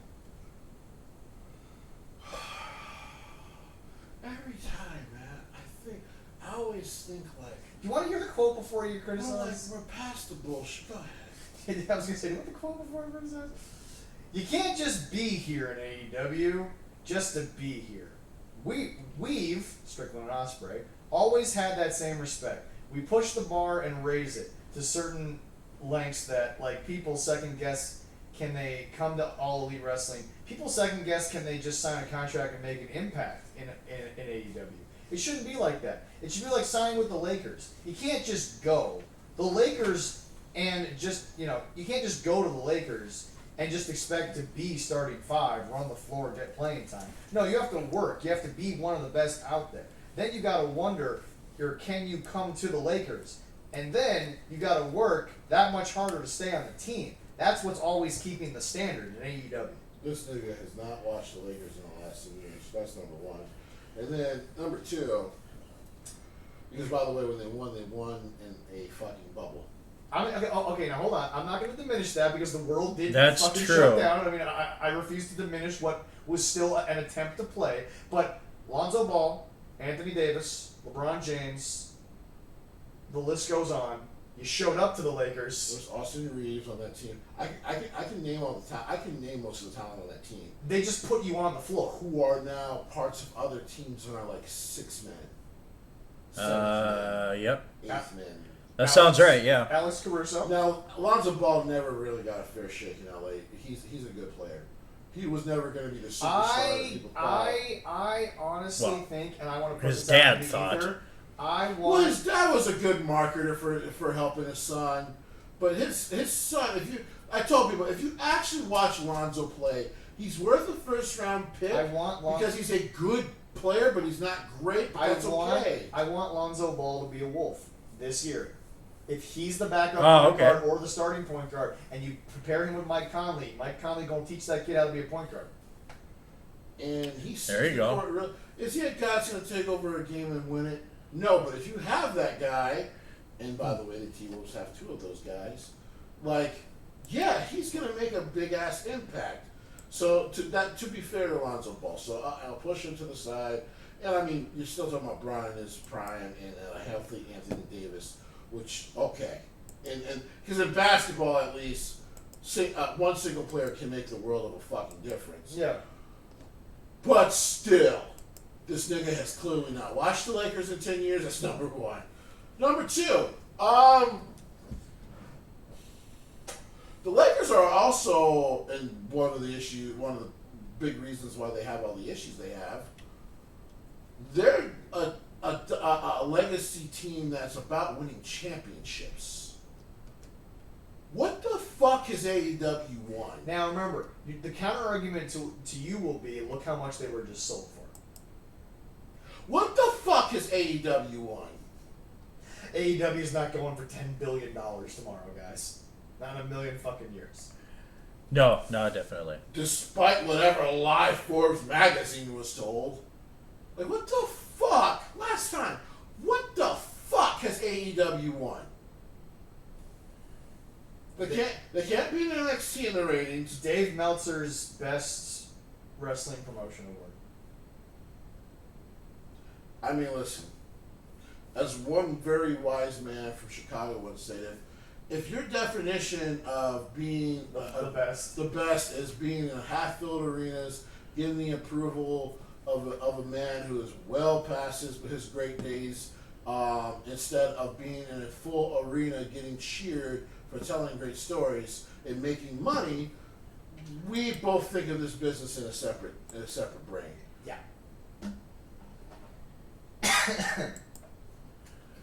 You're a boy that really needs to just stop talking. Kobe Lopez never said anything. That's stupid. That's true. There you go. Well, he's also a Bears fan, so he knows better. But the fuck are you gonna talk about? The glory days of like the '80s. Doesn't Aaron Rodgers get to play the Bears once this year? 85 Bears. Yeah. And the Jets right away. Yeah, I know that. You get to get that over with real quick. I'm happy about that.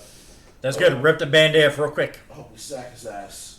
Probably I know the happens. Steelers are gonna get after Justin, but I hope we get his ass. You gotta replace CJ though. CJ Mosley. Yeah. Listen, Quinnen can be a very good middle linebacker. Like I told you, do I think he's going to struggle the first couple of games? Probably. But he's got all the tools. Oh, yeah, no, I agree with you. But, yeah, no, before we move on, Jesse, you're right. Colby never even said something that dumb. There you go. Lakers. Well. Oh, by the way, if you know anything about the history of the Lakers, they weren't even fucking in LA to begin with when they were a team and winning championships. I'm sorry, Minnesota boys. Where were the Lakers? Yeah, Minneapolis. Thank you. You're welcome. The fuck is he talking about? That's one of you guys. Well, that's not me. That's probably. Is that your phone, Leroy? Not mine. Okay, yeah. No, okay, so Jesse, as we move on to WWE stuff during this week, we're going to talk a little bit about the in-ring here. But before we get to the in-ring, there's a topic I really need to sort of get on here. Is the best in-ring guy right now, and perhaps the best all-around performer, no joke, is it Chad Gable? She mentioned something. If you ask me my top 5 complete wrestlers in the world today, I have Chad Gable in my top 10. Okay.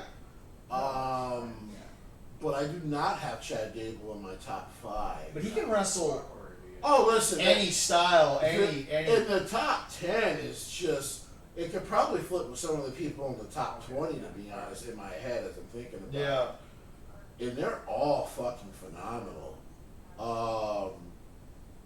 And there a couple of them are in EW. Yeah. Like, I have, god damn, I have, hey buddy, go outside. We're on camera. Leroy, you take douche. that outside. Heard Holy shit. the fart on camera and everything. I didn't think it was that loud. God damn. You stopped the show. You literally stopped the show with that ass. Woo. So as I was saying, I'll have to listen back and see if I don't want to listen back. Same. Holy listen back. shit! Anyway. It was good. Go ahead. Thank God I have spray in this house. Right? So You might need it. I'm the one getting crop dusted. I mean, you'll pump the ass in here. I guess so, son. Jesus Christ. But yeah, no. Chad Gable is a top 10 performer though for me. Absolutely. Okay. That's payback to you. I'm not gonna lie. I think I think I have Tony Storm in my top 2. Yeah. Well, but no, I mean, just Jesse. I mean, like, this is a guy that you would think they know what they have. Well, yeah. Of course they do. Because he's definitely. He's such a team player, and he's such an amazing performer that he seamlessly goes back and forth between himself and the other persona, Right. El Grande Americano. But I mean, there's so much versatility, and he can clearly go out there and no real major prep time just wrestle one of the best luchadors in the world. Right. So this match between him and Vikingo was superb. No doubt about it. Just superb. But when it was booked, if you're a wrestling fan, you're like, give me, like, don't even, like, throw tribalism out the fucking window. Give me more. Give me more, to quote Britney Spears. Well, we'll definitely get more with them working with Triple H. We'll definitely get more with Vikingo in WWE. That's going to happen. Well, yeah. Well, it's funny because working with WWE apparently has made Vikingo a little bit of a pariah in Mexico. He now gets booed, and guess who gets cheered over him, and who he actually might lose that title to? The guy who beat for it, Alberto Del Rio. Oh, really? Yeah. It's Wow. very interesting right now, the kind of cultural backlash towards some of the wrestlers in AAA, including Mr. Iguana.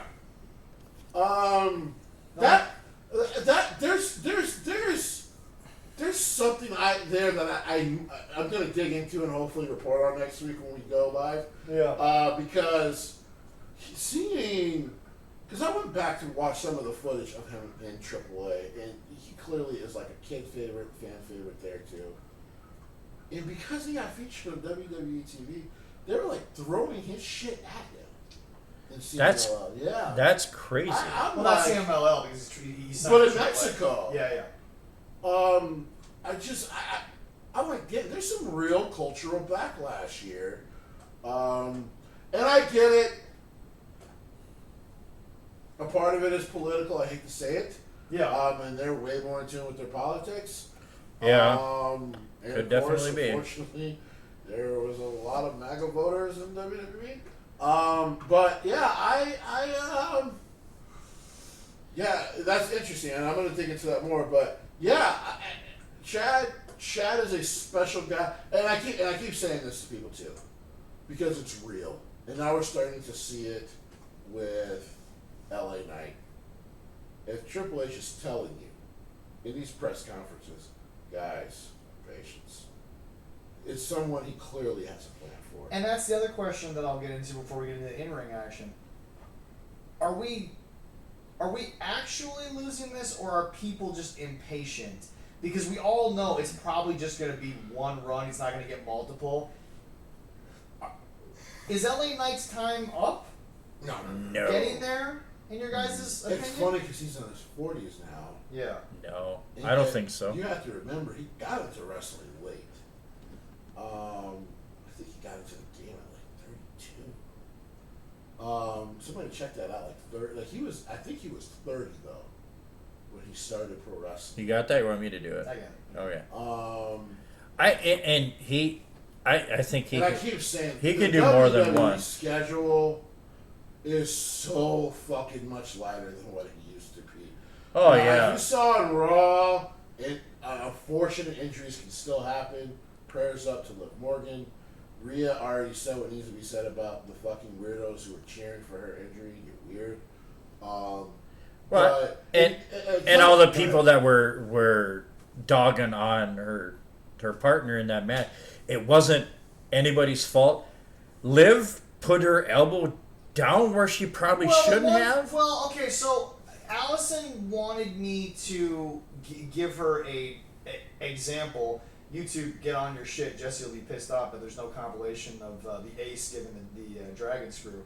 So I had to use the one from AJ, although it's a perfectly good dragon screw to use AJ Styles. Yeah. You're supposed to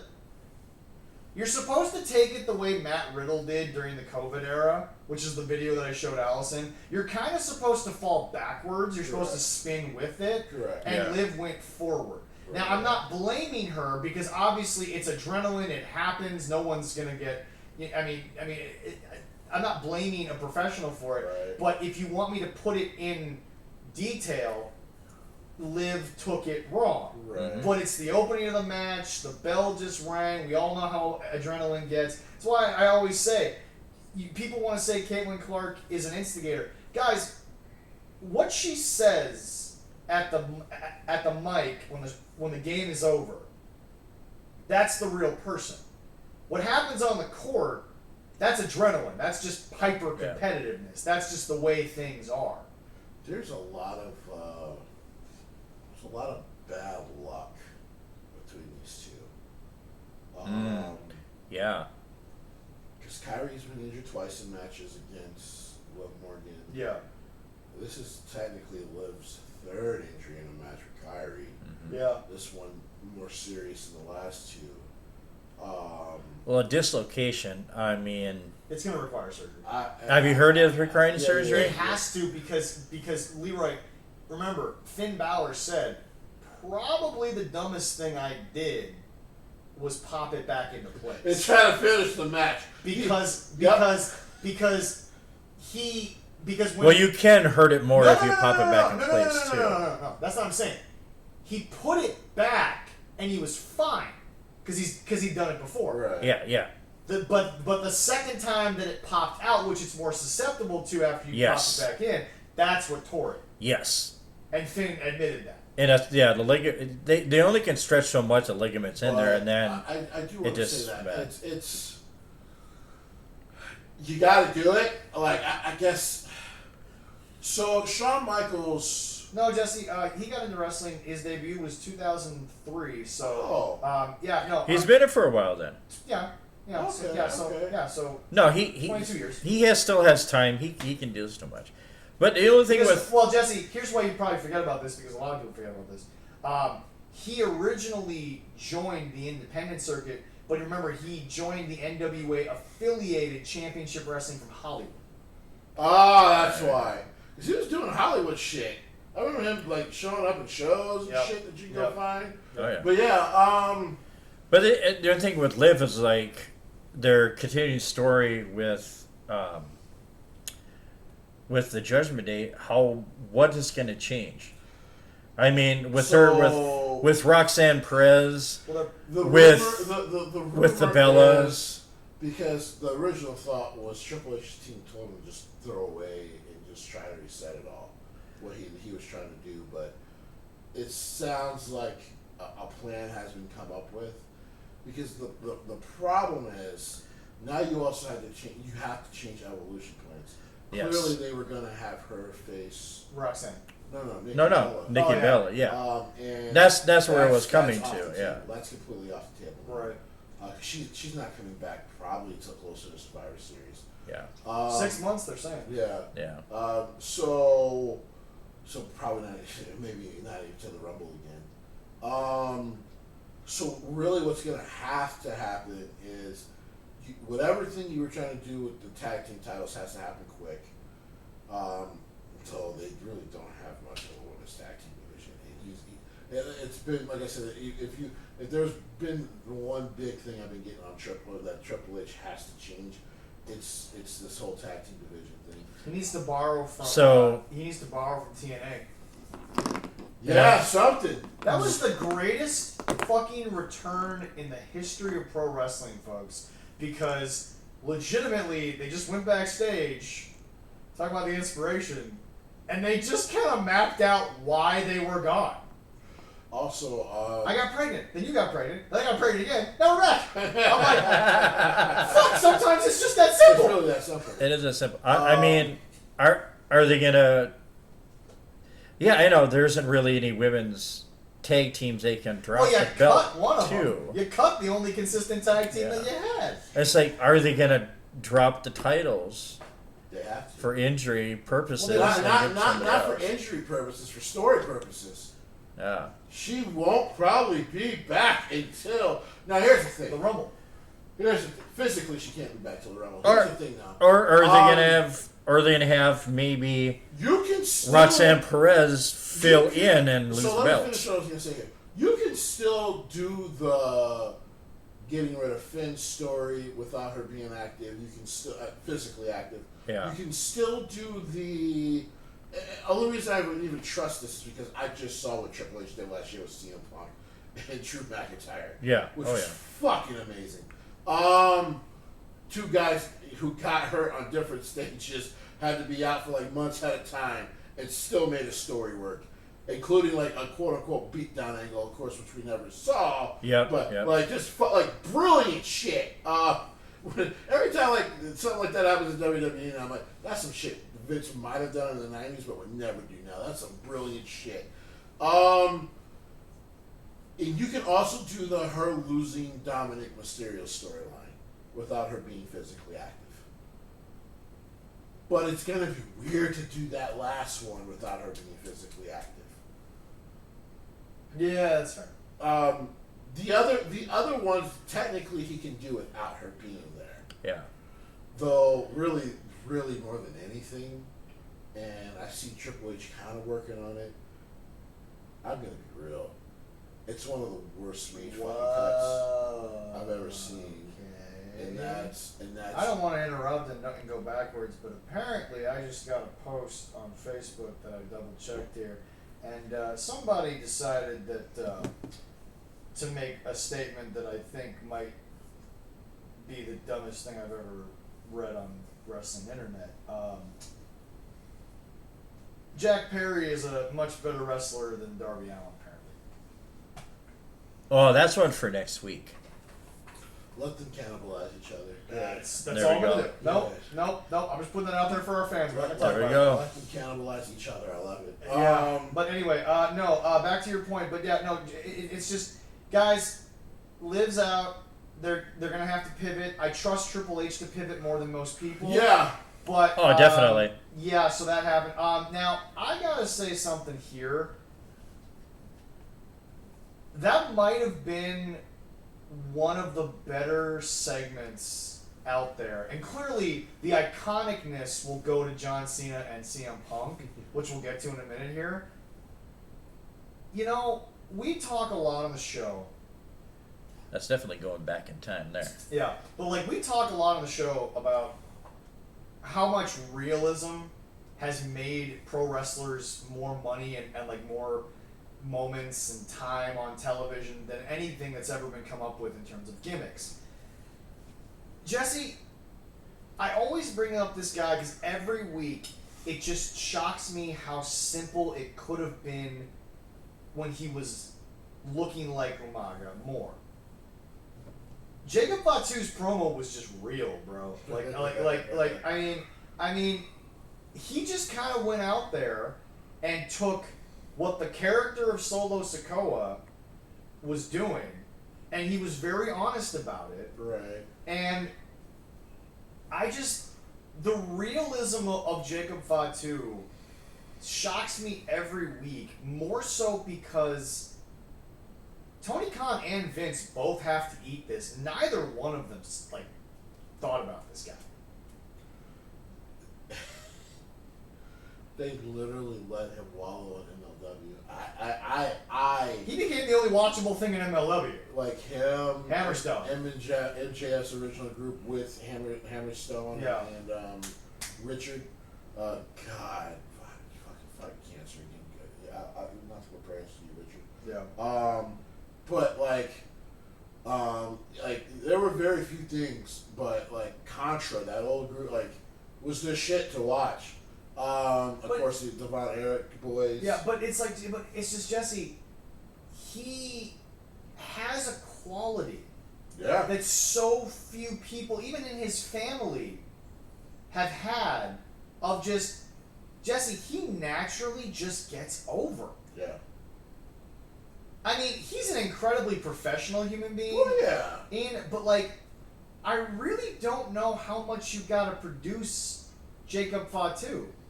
You just kind of got to tell him where we need to go, and he kind of just gets there.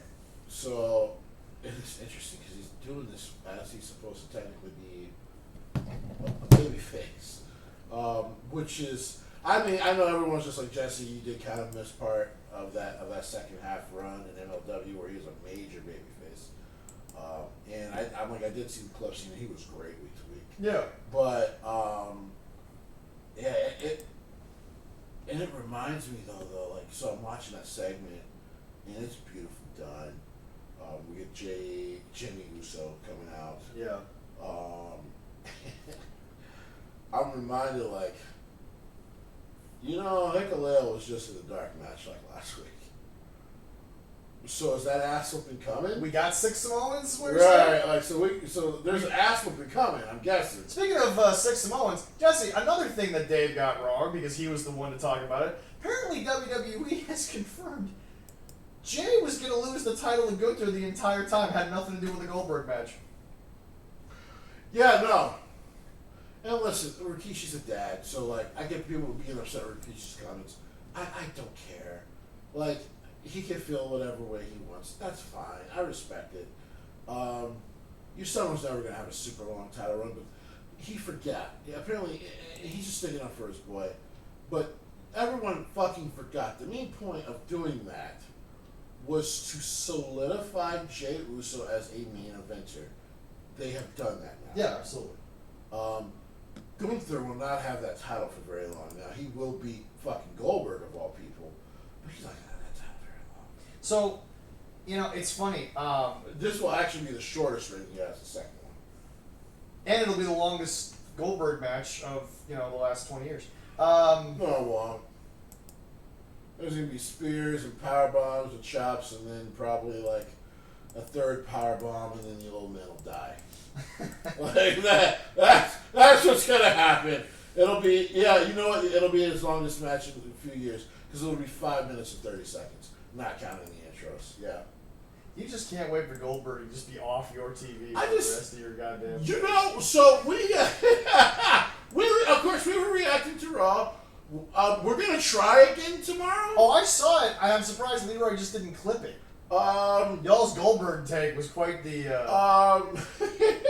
Well, it's still up there. I still can clip it. I would. You definitely should Put that on our TikTok, bro. That was some shit between the two of you. Because I literally went, all right, well, let's just fucking do it. Like it's almost like tax season in America. You know, like you just like, compared Goldberg to tax. That's right. And you're like, all right, fuck it, let's just get this over with. We gotta do this shit every year anyway. God damn, bro. Let's just fucking do it. Wow. Well, this isn't looking like it. It is going to be his last match with WWE, most likely. It's in his hometown, Atlanta, Georgia.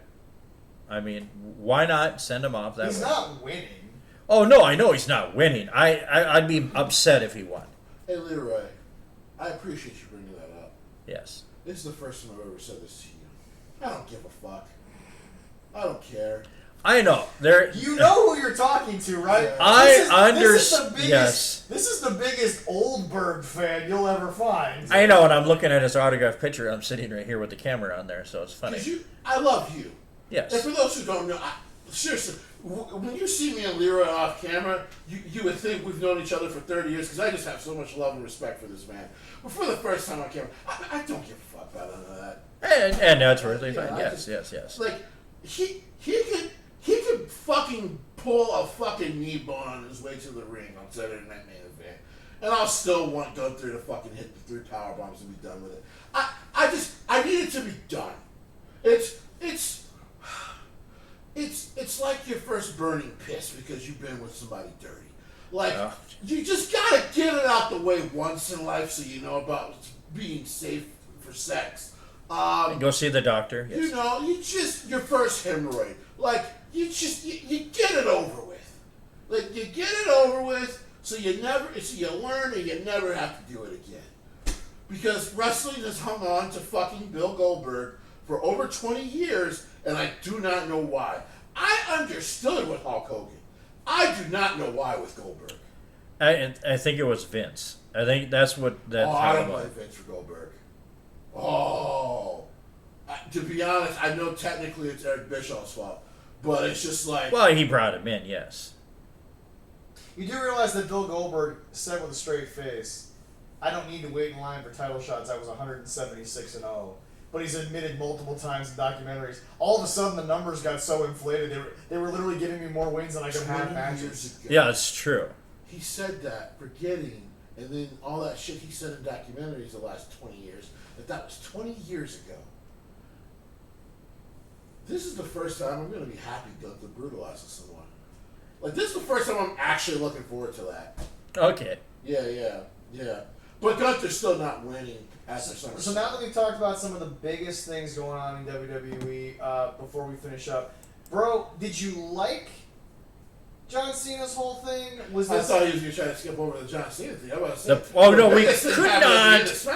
we could not stop without talking about the pipe bomb. I'm saying, now that we've gotten through the biggest things happening on the main event scene, now we talk about the thing that's like the tip top right now, whether or not people liked that. I wish I could have gotten my camera to work, because when he sat, by the way, next week I do plan a last year's SmackDown because I'm off, but when he sat, actually I'm not, but still I'm going to do it. On the rope? When he sat on the rope, and then he patted the mic, you knew what was like. My brain went, boy, this feels fucking familiar. And then he starts talking. And when he said the wow. words, CM Punk, I hope you are laying there as uncomfortably as you possibly can, I went, yep. They're not doing this! And you heard the crowd, too, because they knew. For those who kind of remember, they went, no fucking way are we doing this right now. Because, and then it dawns on you as he's talking, like, wait a minute. CM Punk did this to him 14 years ago Uh-huh. after a match with R-Truth. Holy shit! Well, it didn't even fucking dawn on me. By the way, Triple H, great going back into your calendar and be like, hey boys, want to talk about something real quick? Because there's no way John and fucking CM Punk remember that. When that date was for it. It was only like 14 days and like 5 days difference. Right. Yeah. And so, like, for Triple H to go up to them and be like, come here real quick, boys. And then be like, 14 fucking years ago. I'm sure they both went, we gotta do it. Yeah. We gotta do I it. will say this: Jesse, you once again made it clear. The only thing that kind of took away from it was the whole Slim Jim thing and the whole thing. But but Slim Jim got a hell of a deal out of it. So like, it made them both a lot of money. I'm starting to be able to ignore it, even though the latter one is still hard to get over. Oh God, that's so hard to get over. Yeah, it's alright. But like, TKO, stop. Just do the thing around the ring again. The match can be sponsored by Slim Jim. No problem. But like, why? You know what it looks like? We went over to Leroy's, right, to go watch a show, and he put the fucking stickers on the table. That's what it looks like. That's what that looks like. It doesn't even look like ad placement. And then you're just looking at Leroy like, dude, if you love something long and meaty in your mouth, all you had to do was ask. But never in my life. You've never snapped into a Slim Jim? Yeah. Well, that I have. But no, yeah, like, outside of that, he goes to the table and You should be ashamed of yourself. I set you up for the most perfect Randy Savage moment ever in the history of podcasting, and you just let it go on by. You disappoint me sometimes. But of course, Don't do it now. The moment's passed. what everyone's talking about. I'm just responding and agreeing with you there. More than anything, and there's the theories. Do you think the name thing was like a product? I don't believe Probably. it. Maybe. Because I don't even think. Those are the three biggest guys that like he could have picked out of the hat. I don't think John Cena knows who the fuck Mac and Nick Jackson are. I thought he said Mac and Nick. I think I did on Mac and Nick, yeah, he can do that. He doesn't even fucking know who those two are. I doubt it. Well, no, that's what I'm saying. But those are the three biggest guys that people would know in that audience. Yep. Matt Cardona and Nick Nemeth. Yeah. Which, of course, formerly Dolph Ziggler. And I don't formerly Cesaro, and then, well, Nick Nemeth is doing pretty well for himself anyways. What was his WWE name? Matt Cardona. Oh, yeah, Zack Ryder. Zack Ryder. Holy shit! It's okay. It's been a while. It's okay. Everyone's response to everything. Like we've loved his work the last 5-6 years so much we've actually forgot his WWE name. Yeah. Well, he's going to come back as Matt Cardona. I mean, I would hope so. Actually, no. You don't think? Once again, he just gave an interview with Chris Van Vliet. Oh, what did he say? He's got 2 sets of tights, and basically the only difference is the knee pads. That's right. Oh. The knee pads. He's got 2 sets of knee pads. One says MC. The other one says ZR. Nice. He's prepared for anything. Oh, he's prepared. There you go. He's ready at this point. I think that's what WWE has to just be trolling him. I think Chelsea knows that call is coming, but like they're just trolling him at this point. Like, of course we're gonna bring Matt back when I get the right story. But Jesse, my question here is the most interesting part about that, and we're getting a little long here, so we'll wrap things up. Right, are we gonna go through the card real quick of Night of Champion because it's gonna be on Saturday? Shit! Yes, let's do that. Well, we will, but we're gonna finish up. Yes, Right, yeah, I know. that's what I said. So 2 quick things. One, we'll finish up with John here. Do you think that it still has the same impact, even though the fans were cheering it because WWE once again really just letting the fans enjoy themselves? You know what? I think the impact of the moment of like they're cheering the moment. And John, like, he knows that he wants them to boo, but even he just kind of accepts it. It's just like, you know what, let's just enjoy this. And then number 2, the question that I was getting to before we got to John and CM Punk was, all right, and now what's your favorite thing each year, real quick, before we get to the card? What's your favorite thing happening below the main event scene in WWE right now? Well, the fact that the Wax 6 actually win tag team titles. And I was going to say... That's fucking crazy that we're actually there now. And I was going to say, they're healthy. they're now doing the destruction that they're basically there to do. Because someone was just like, so Justice Street Profits are going to win. I'm like, usually that's what I would say. But something is telling me that's not what's going to happen. Because they've been whooping people.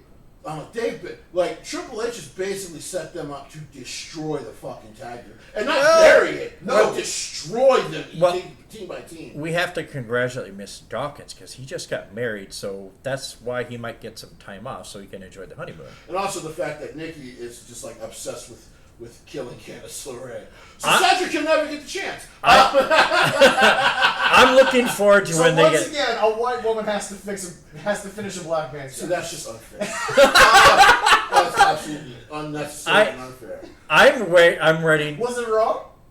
Not in this case. Not in this case. Although, to be fair, that white woman didn't do anything to Cedric, so it was kind of... She did a lot to the other white woman, though, so... Bad things are coming, Candice's way. It'll be interesting to see how that story goes. I'm very curious about that. Before you get to the card, quick side note. Well, no. What's Leroy's favorite thing going on in WWE right now that isn't the main event scene? Oh, the White Six right there. Okay, I love it. Okay, so I do great. But this is what I think they were always meant to be, Jesse, is just killers. And listen, the story hasn't changed. And then, quick side note, because but I do love everything is going on in NXT too. Form of talk all over Fanatics Weekend here. Yeah. Number one, I'm jealous of the guy who dressed as a fiend who got to walk down to the ring with her and have his little daughter next to him. Because what a fucking beautiful moment that is. Yeah. Got to hold her hand and do that's so fucking cool. She did that. Number two, now everybody can chill. She's already said it. Without saying it, but she said it. Yeah. Of course, it would be great in the future to do something with the Wyatt Six. Me and Bo have talked, and Bray always said that we will always have something together. I just love how somebody posted, it's been 8 years since she held a world title. She's not at that phase in her personal mind anymore. No. She just wants to do the cool creative shit. Why wouldn't anyone care at that point? That's what I'm like. That's why I think Charlotte is involved in this story. Because even Charlotte knows, all right, the title thing is probably I'm getting booed every time when I come out. But to do some cool story shit can start to change perspective. All right, let's get into Night of Champions. This is funny. We get into Night of Champions, and SmackDown has fucking 3 title matches: the tag team title match, the women's championship match, and then the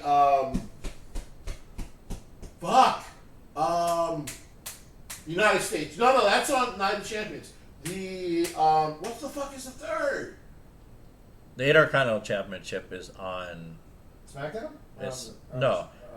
It's going to be on Night of Champions. U.S. Championship is going to be on Night of Champions. Okay, so it's just the 2 on SmackDown. Yeah. Okay. Yeah.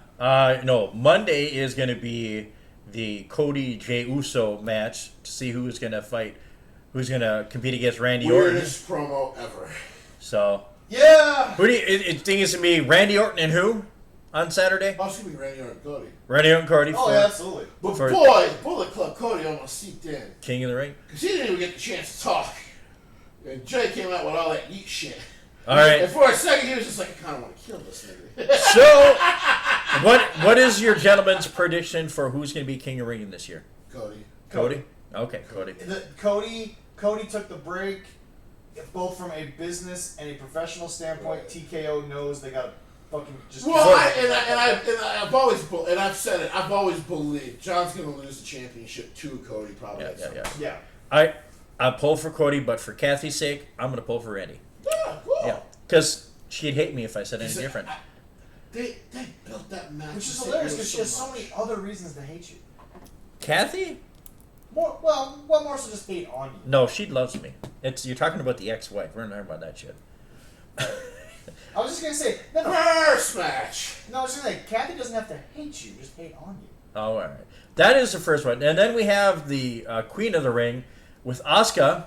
I know you're pulling for her, and it's going to be either Roxanne or Jade. That's going to be. I feel like on SmackDown. Give Jade the rub. That was the other big thing. Give Jade the rub, but I think Asuka's just going to come back and start running through people. Asuka Queen of the Ring, then? I think they might be setting up for. remember, we did the tease with them yelling at each other in Japanese and then Asuka calling Io a bitch. Of course, now they have team Back in the together. day. Yeah. That was so good.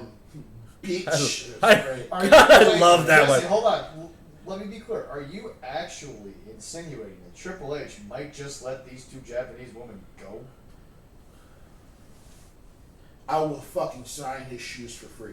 I will clean your shoes for free. And apologize. But I will clean your shoes for free. Are you prepared to watch that match with Jesse?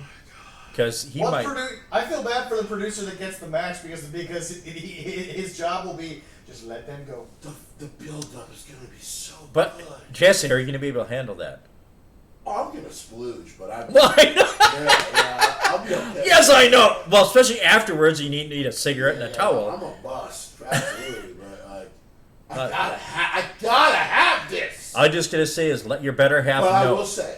I will say, if it is Roxanne, I ain't mad. No. Mm-hmm. I am not mad. She's a super duper star. Both her, either one out of there will be great. Or Jade. Like, if it's Jade, I'd be cool with that too. Well, you think Asuka's taking the Queen of the Ring? Once again, the women's division right now, especially on SmackDown, you can kind of just go with anyone, and it would make sense. Yeah. Fire ass division right now. SmackDown. Like Roxanne being the queen, that'd be kind of interesting too. But I know you're going to go for Asuka. All right, we have. Well, your wife would hate you if you came home and you didn't vote for her. She would fucking spray me in the face. I'm like, I'm sorry, mommy. All right, go ahead. That's true. Next up on the card here, and it's no particular order where they have it here. We do have the John Cena and CM Punk match for the undisputed WWE Championship. It's gonna be odd too because They just have these in order, right, yeah. whatever order, it's whatever gonna be reason. So odd because I'm predicting right now that'll be the main event. CM Punk's gonna get booed. Yeah, He might, yes. He's absolutely gonna get booed by that Saudi Arabian crowd. Yeah, probably, yeah. but we got John Cena winning. Yeah.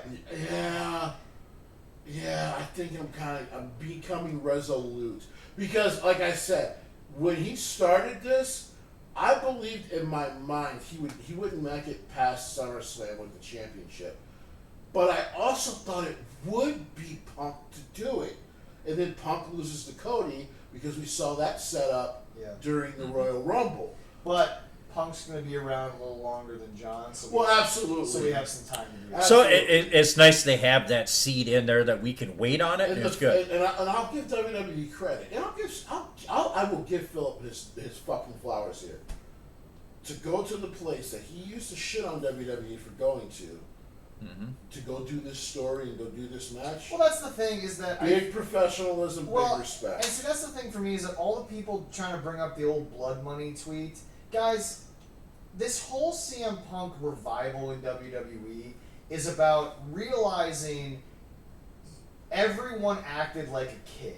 Right. And now that we're adults, we can grow up, move on, and realize that despite the basis of this deal, there really is an actual fan base over there that just wants to see the show. They just want to see the show. They watch WWE. Hey, they're having a great Night of Champions over there. They're gonna fucking love it. And they're not watching AEW. No, they're not. It's available. They don't care. So is syphilis, but we don't. And we don't want that. No. Fair play. All right. And actually, one of those gets more ratings per year than the other one. Definitely syphilis. Damn. Next matchup, we had Dominic Mysterio defending his Intercontinental Championship against AJ Styles. I don't know how they're going to beat AJ, but AJ it won't win. Yeah.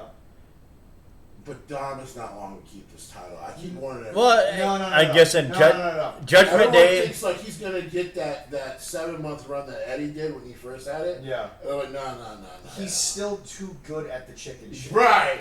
Judgment Day will help him out With with China, he started winning matches on his own, Eddie. Yeah. So, like, it almost made sense, like, okay, he's a respectable champion now. Yeah. But yeah, I don't know how, I don't know when they're gonna do it, but I think it's gonna be Balor. Oh yes. I think it's going to be Balor. Everything's pointing towards that. But yeah, Judgment Day is going to come and help him win that match, of course. Last match of the night. Possibly. The last match on the card, I should Yes. say, specifically, is the United States Champion with Jacob Fatu against Solo Sikoa. I don't know. And the reason I don't know is because this, to me, the way it's been built and the way that Solo can be when it's over is you have the perfect opportunity with Hikuleo debuting, with the Tongans possibly being healthy. This is how you do it, sickos and Tony Khan. Jacob Fatu doesn't look weak if he gets pinned after 6 guys choke. So it's a good possibility that we're going to see In Hikuleo AEW, we've been premiere going, on TV. Why are there so many motherfuckers in this ring? This Saturday we might go, God damn, there's a lot of motherfuckers beating up Jacob Fatu right now. But at the same time, Jesse, everyone has a reason to be there. Right. Solo is the opponent. Right. JC's been established as the Right. bodyguard. Right. Which again, one more time, sickos, and I'll say it till I'm blue in the face. I tell you about Shinsuke every week. I'm going to tell you about Jeff Cobb. I love Jeff Cobb. I And love him. he's not been a talker his whole fucking career. Never has. He's never been a guy that really holds himself No, solo. no. That's not his thing. No. But anyway, you got JC, who's the muscle. The Tongans were brought in by Solo and Gorillas. worked with Jacob and still believe in Solo because he got them out of quote-unquote wrestling purgatory. Correct. Even though, yes, folks, we're not calling New Japan wrestling purgatory, but that's what they're going with. I will say. And then Hikuleo has a reason to be there because he'll be the debut and no one will care. And he'll be with his brothers. Exactly. Gorillas. Oh, and- yes. But at the same time, Yeah, Bonafide asked if I might be coming champion. Right? what I'm saying is that Yeah. it can go either way because I can also see the way that they've been building Solo. Solo is a weird in-between right now. Oh, yeah. If you beat him, it doesn't hurt anyone, and it doesn't make anyone better or worse in the long run. Right. It's a good decision. Right. But if he wins, he's the first guy. And by the way, that one graphic about how many losses Jacob Fatu has in this year, no one's pinned Jacob Fatu. He's lost tag matches and other. He has fucking not shit. been pinned. Matches that you didn't get pinned. Right. It's like everybody calm the fuck down. He ain't been pinned yet. He has not been pinned or submitted. But I'm just saying, the chicken shit heel gets to walk away and have on his record, I pinned Jacob Fatu, but the video will show he had a lot of help, motherfucker. I don't even know if you call Solo chicken shit heel, but Solo being able to get his bad bloodline back together when we know the old school bloodline can't ever stay together. What an impressive storyline. Right? And will this bring Roman back? No, I think what this is going Not this pay-per-view. No. The beauty of what we're getting, Yes. and this is actually a positive, we're getting Timu Bloodline, but we're getting them in the sense that, Jesse, they're going to run the mid-card, not the main event. Okay, yeah. Yeah. For now. Yes. And this pushes up Jacob to the main event. Well, that's what I'm saying. This is the best way to keep Jacob looking like Jacob, and then all of a sudden be like, Jesse, I know he's got more time in him because of the weight loss and because of how athletic the Samoans just are. But yes. But it might be hard to wait on this motherfucker. Well, I think they, You know what I mean? yeah, you know what I mean? It might take a while. I can't roll when I talk like that. Yeah. But yeah, no, I'm like, man, that's a lot of niggas. I think I don't know how Jacob survives that. Like, I know he'd been to the big house, but even he would be like, man, that's a lot of motherfuckers about to whoop See my it. ass. And remember, Doesn't- one of those motherfuckers is bigger than two of the other motherfuckers put together. Yeah, like You put the Tongans on each other's shoulders, and they're not as big as their brother. like the big dude could beat a motherfucker with another motherfucker, which is just always impressive. So. And one of those motherfuckers can scale a cage and get a fucking Wolverine yell over. There we go. It does not say on here Your favorite what thing about time. Tonga's run has legitimately just I been... cannot believe motherfucker started chanting. He climbed the cage. He went, yeah. You heard the crowd go, yeah. I'm like, apparently motherfucking dudes are like doing that shit to their wives. I'm like, so this is the new yeah. Yeah, but Jesse, your whole thing was, motherfucker went around the goddamn word. And he did it. I'm like, Triple H fucked up because he was like, I'm gonna go to commercial. If you want to wait there, he's like, nah, I got something better. And I know Triple H had to fucking watch. Like this motherfucker's gonna climb the whole cage. All I'm saying is Triple H, it may have cost Dropout $15,000 to rent Kiss from a Rose by Seal. No Name Tim will not charge you $15,000 for Ain't Nobody Realer Than Gorilla, man. Like, Yeah, we gotta start calling them the Gorillas. Right? You don't have to call them GOD, but let's call them the Gorillas and let's I get think that so. music Let's back. get that music, man, because let me tell you something. You want an entrance that will be up there with Yeet? Motherfucker, you got it. Yeah. I know. So Because they're going to come out, Jesse, they're going to have the masks on. Hikuleo's going to, like, just stand there, put his arms in the air. Tama's going to fucking start crawling to the goddamn thing, like... Right. And by the way, remember, that wasn't even anything that, like, New Japan wrote for him. He just started doing it, and they were like, well, we ain't going to fucking tell him no. No one tells him no. Yeah, Well, no, that... hopefully... I can't believe I'm saying this. I'm really looking forward to a United States Championship match. Jesse, I think we need to add another tweet to our weekly. At No Name Tim. Triple H, call this man. Well, rumors are got somebody else coming in to do some music with him too, so we'll see that happens. But Here's the thing, though. Just buy that song I know that's and it. don't touch it. Well, and Bailey's still supposed to get a fucking Paramore remake, which would be great. It would be good. But yeah, Night of Champions is going to be Saturday. It's going to be at 1 o'clock Eastern, Yeah. 12 o'clock. It's going to be in the middle of the day. I'm going to watch it later because I got to work and all that fun stuff. I'm going to be closing, so I will be watching it before the show. Yeah, I know. We'll do that. But also, it's coming up. We're going to get more information coming up.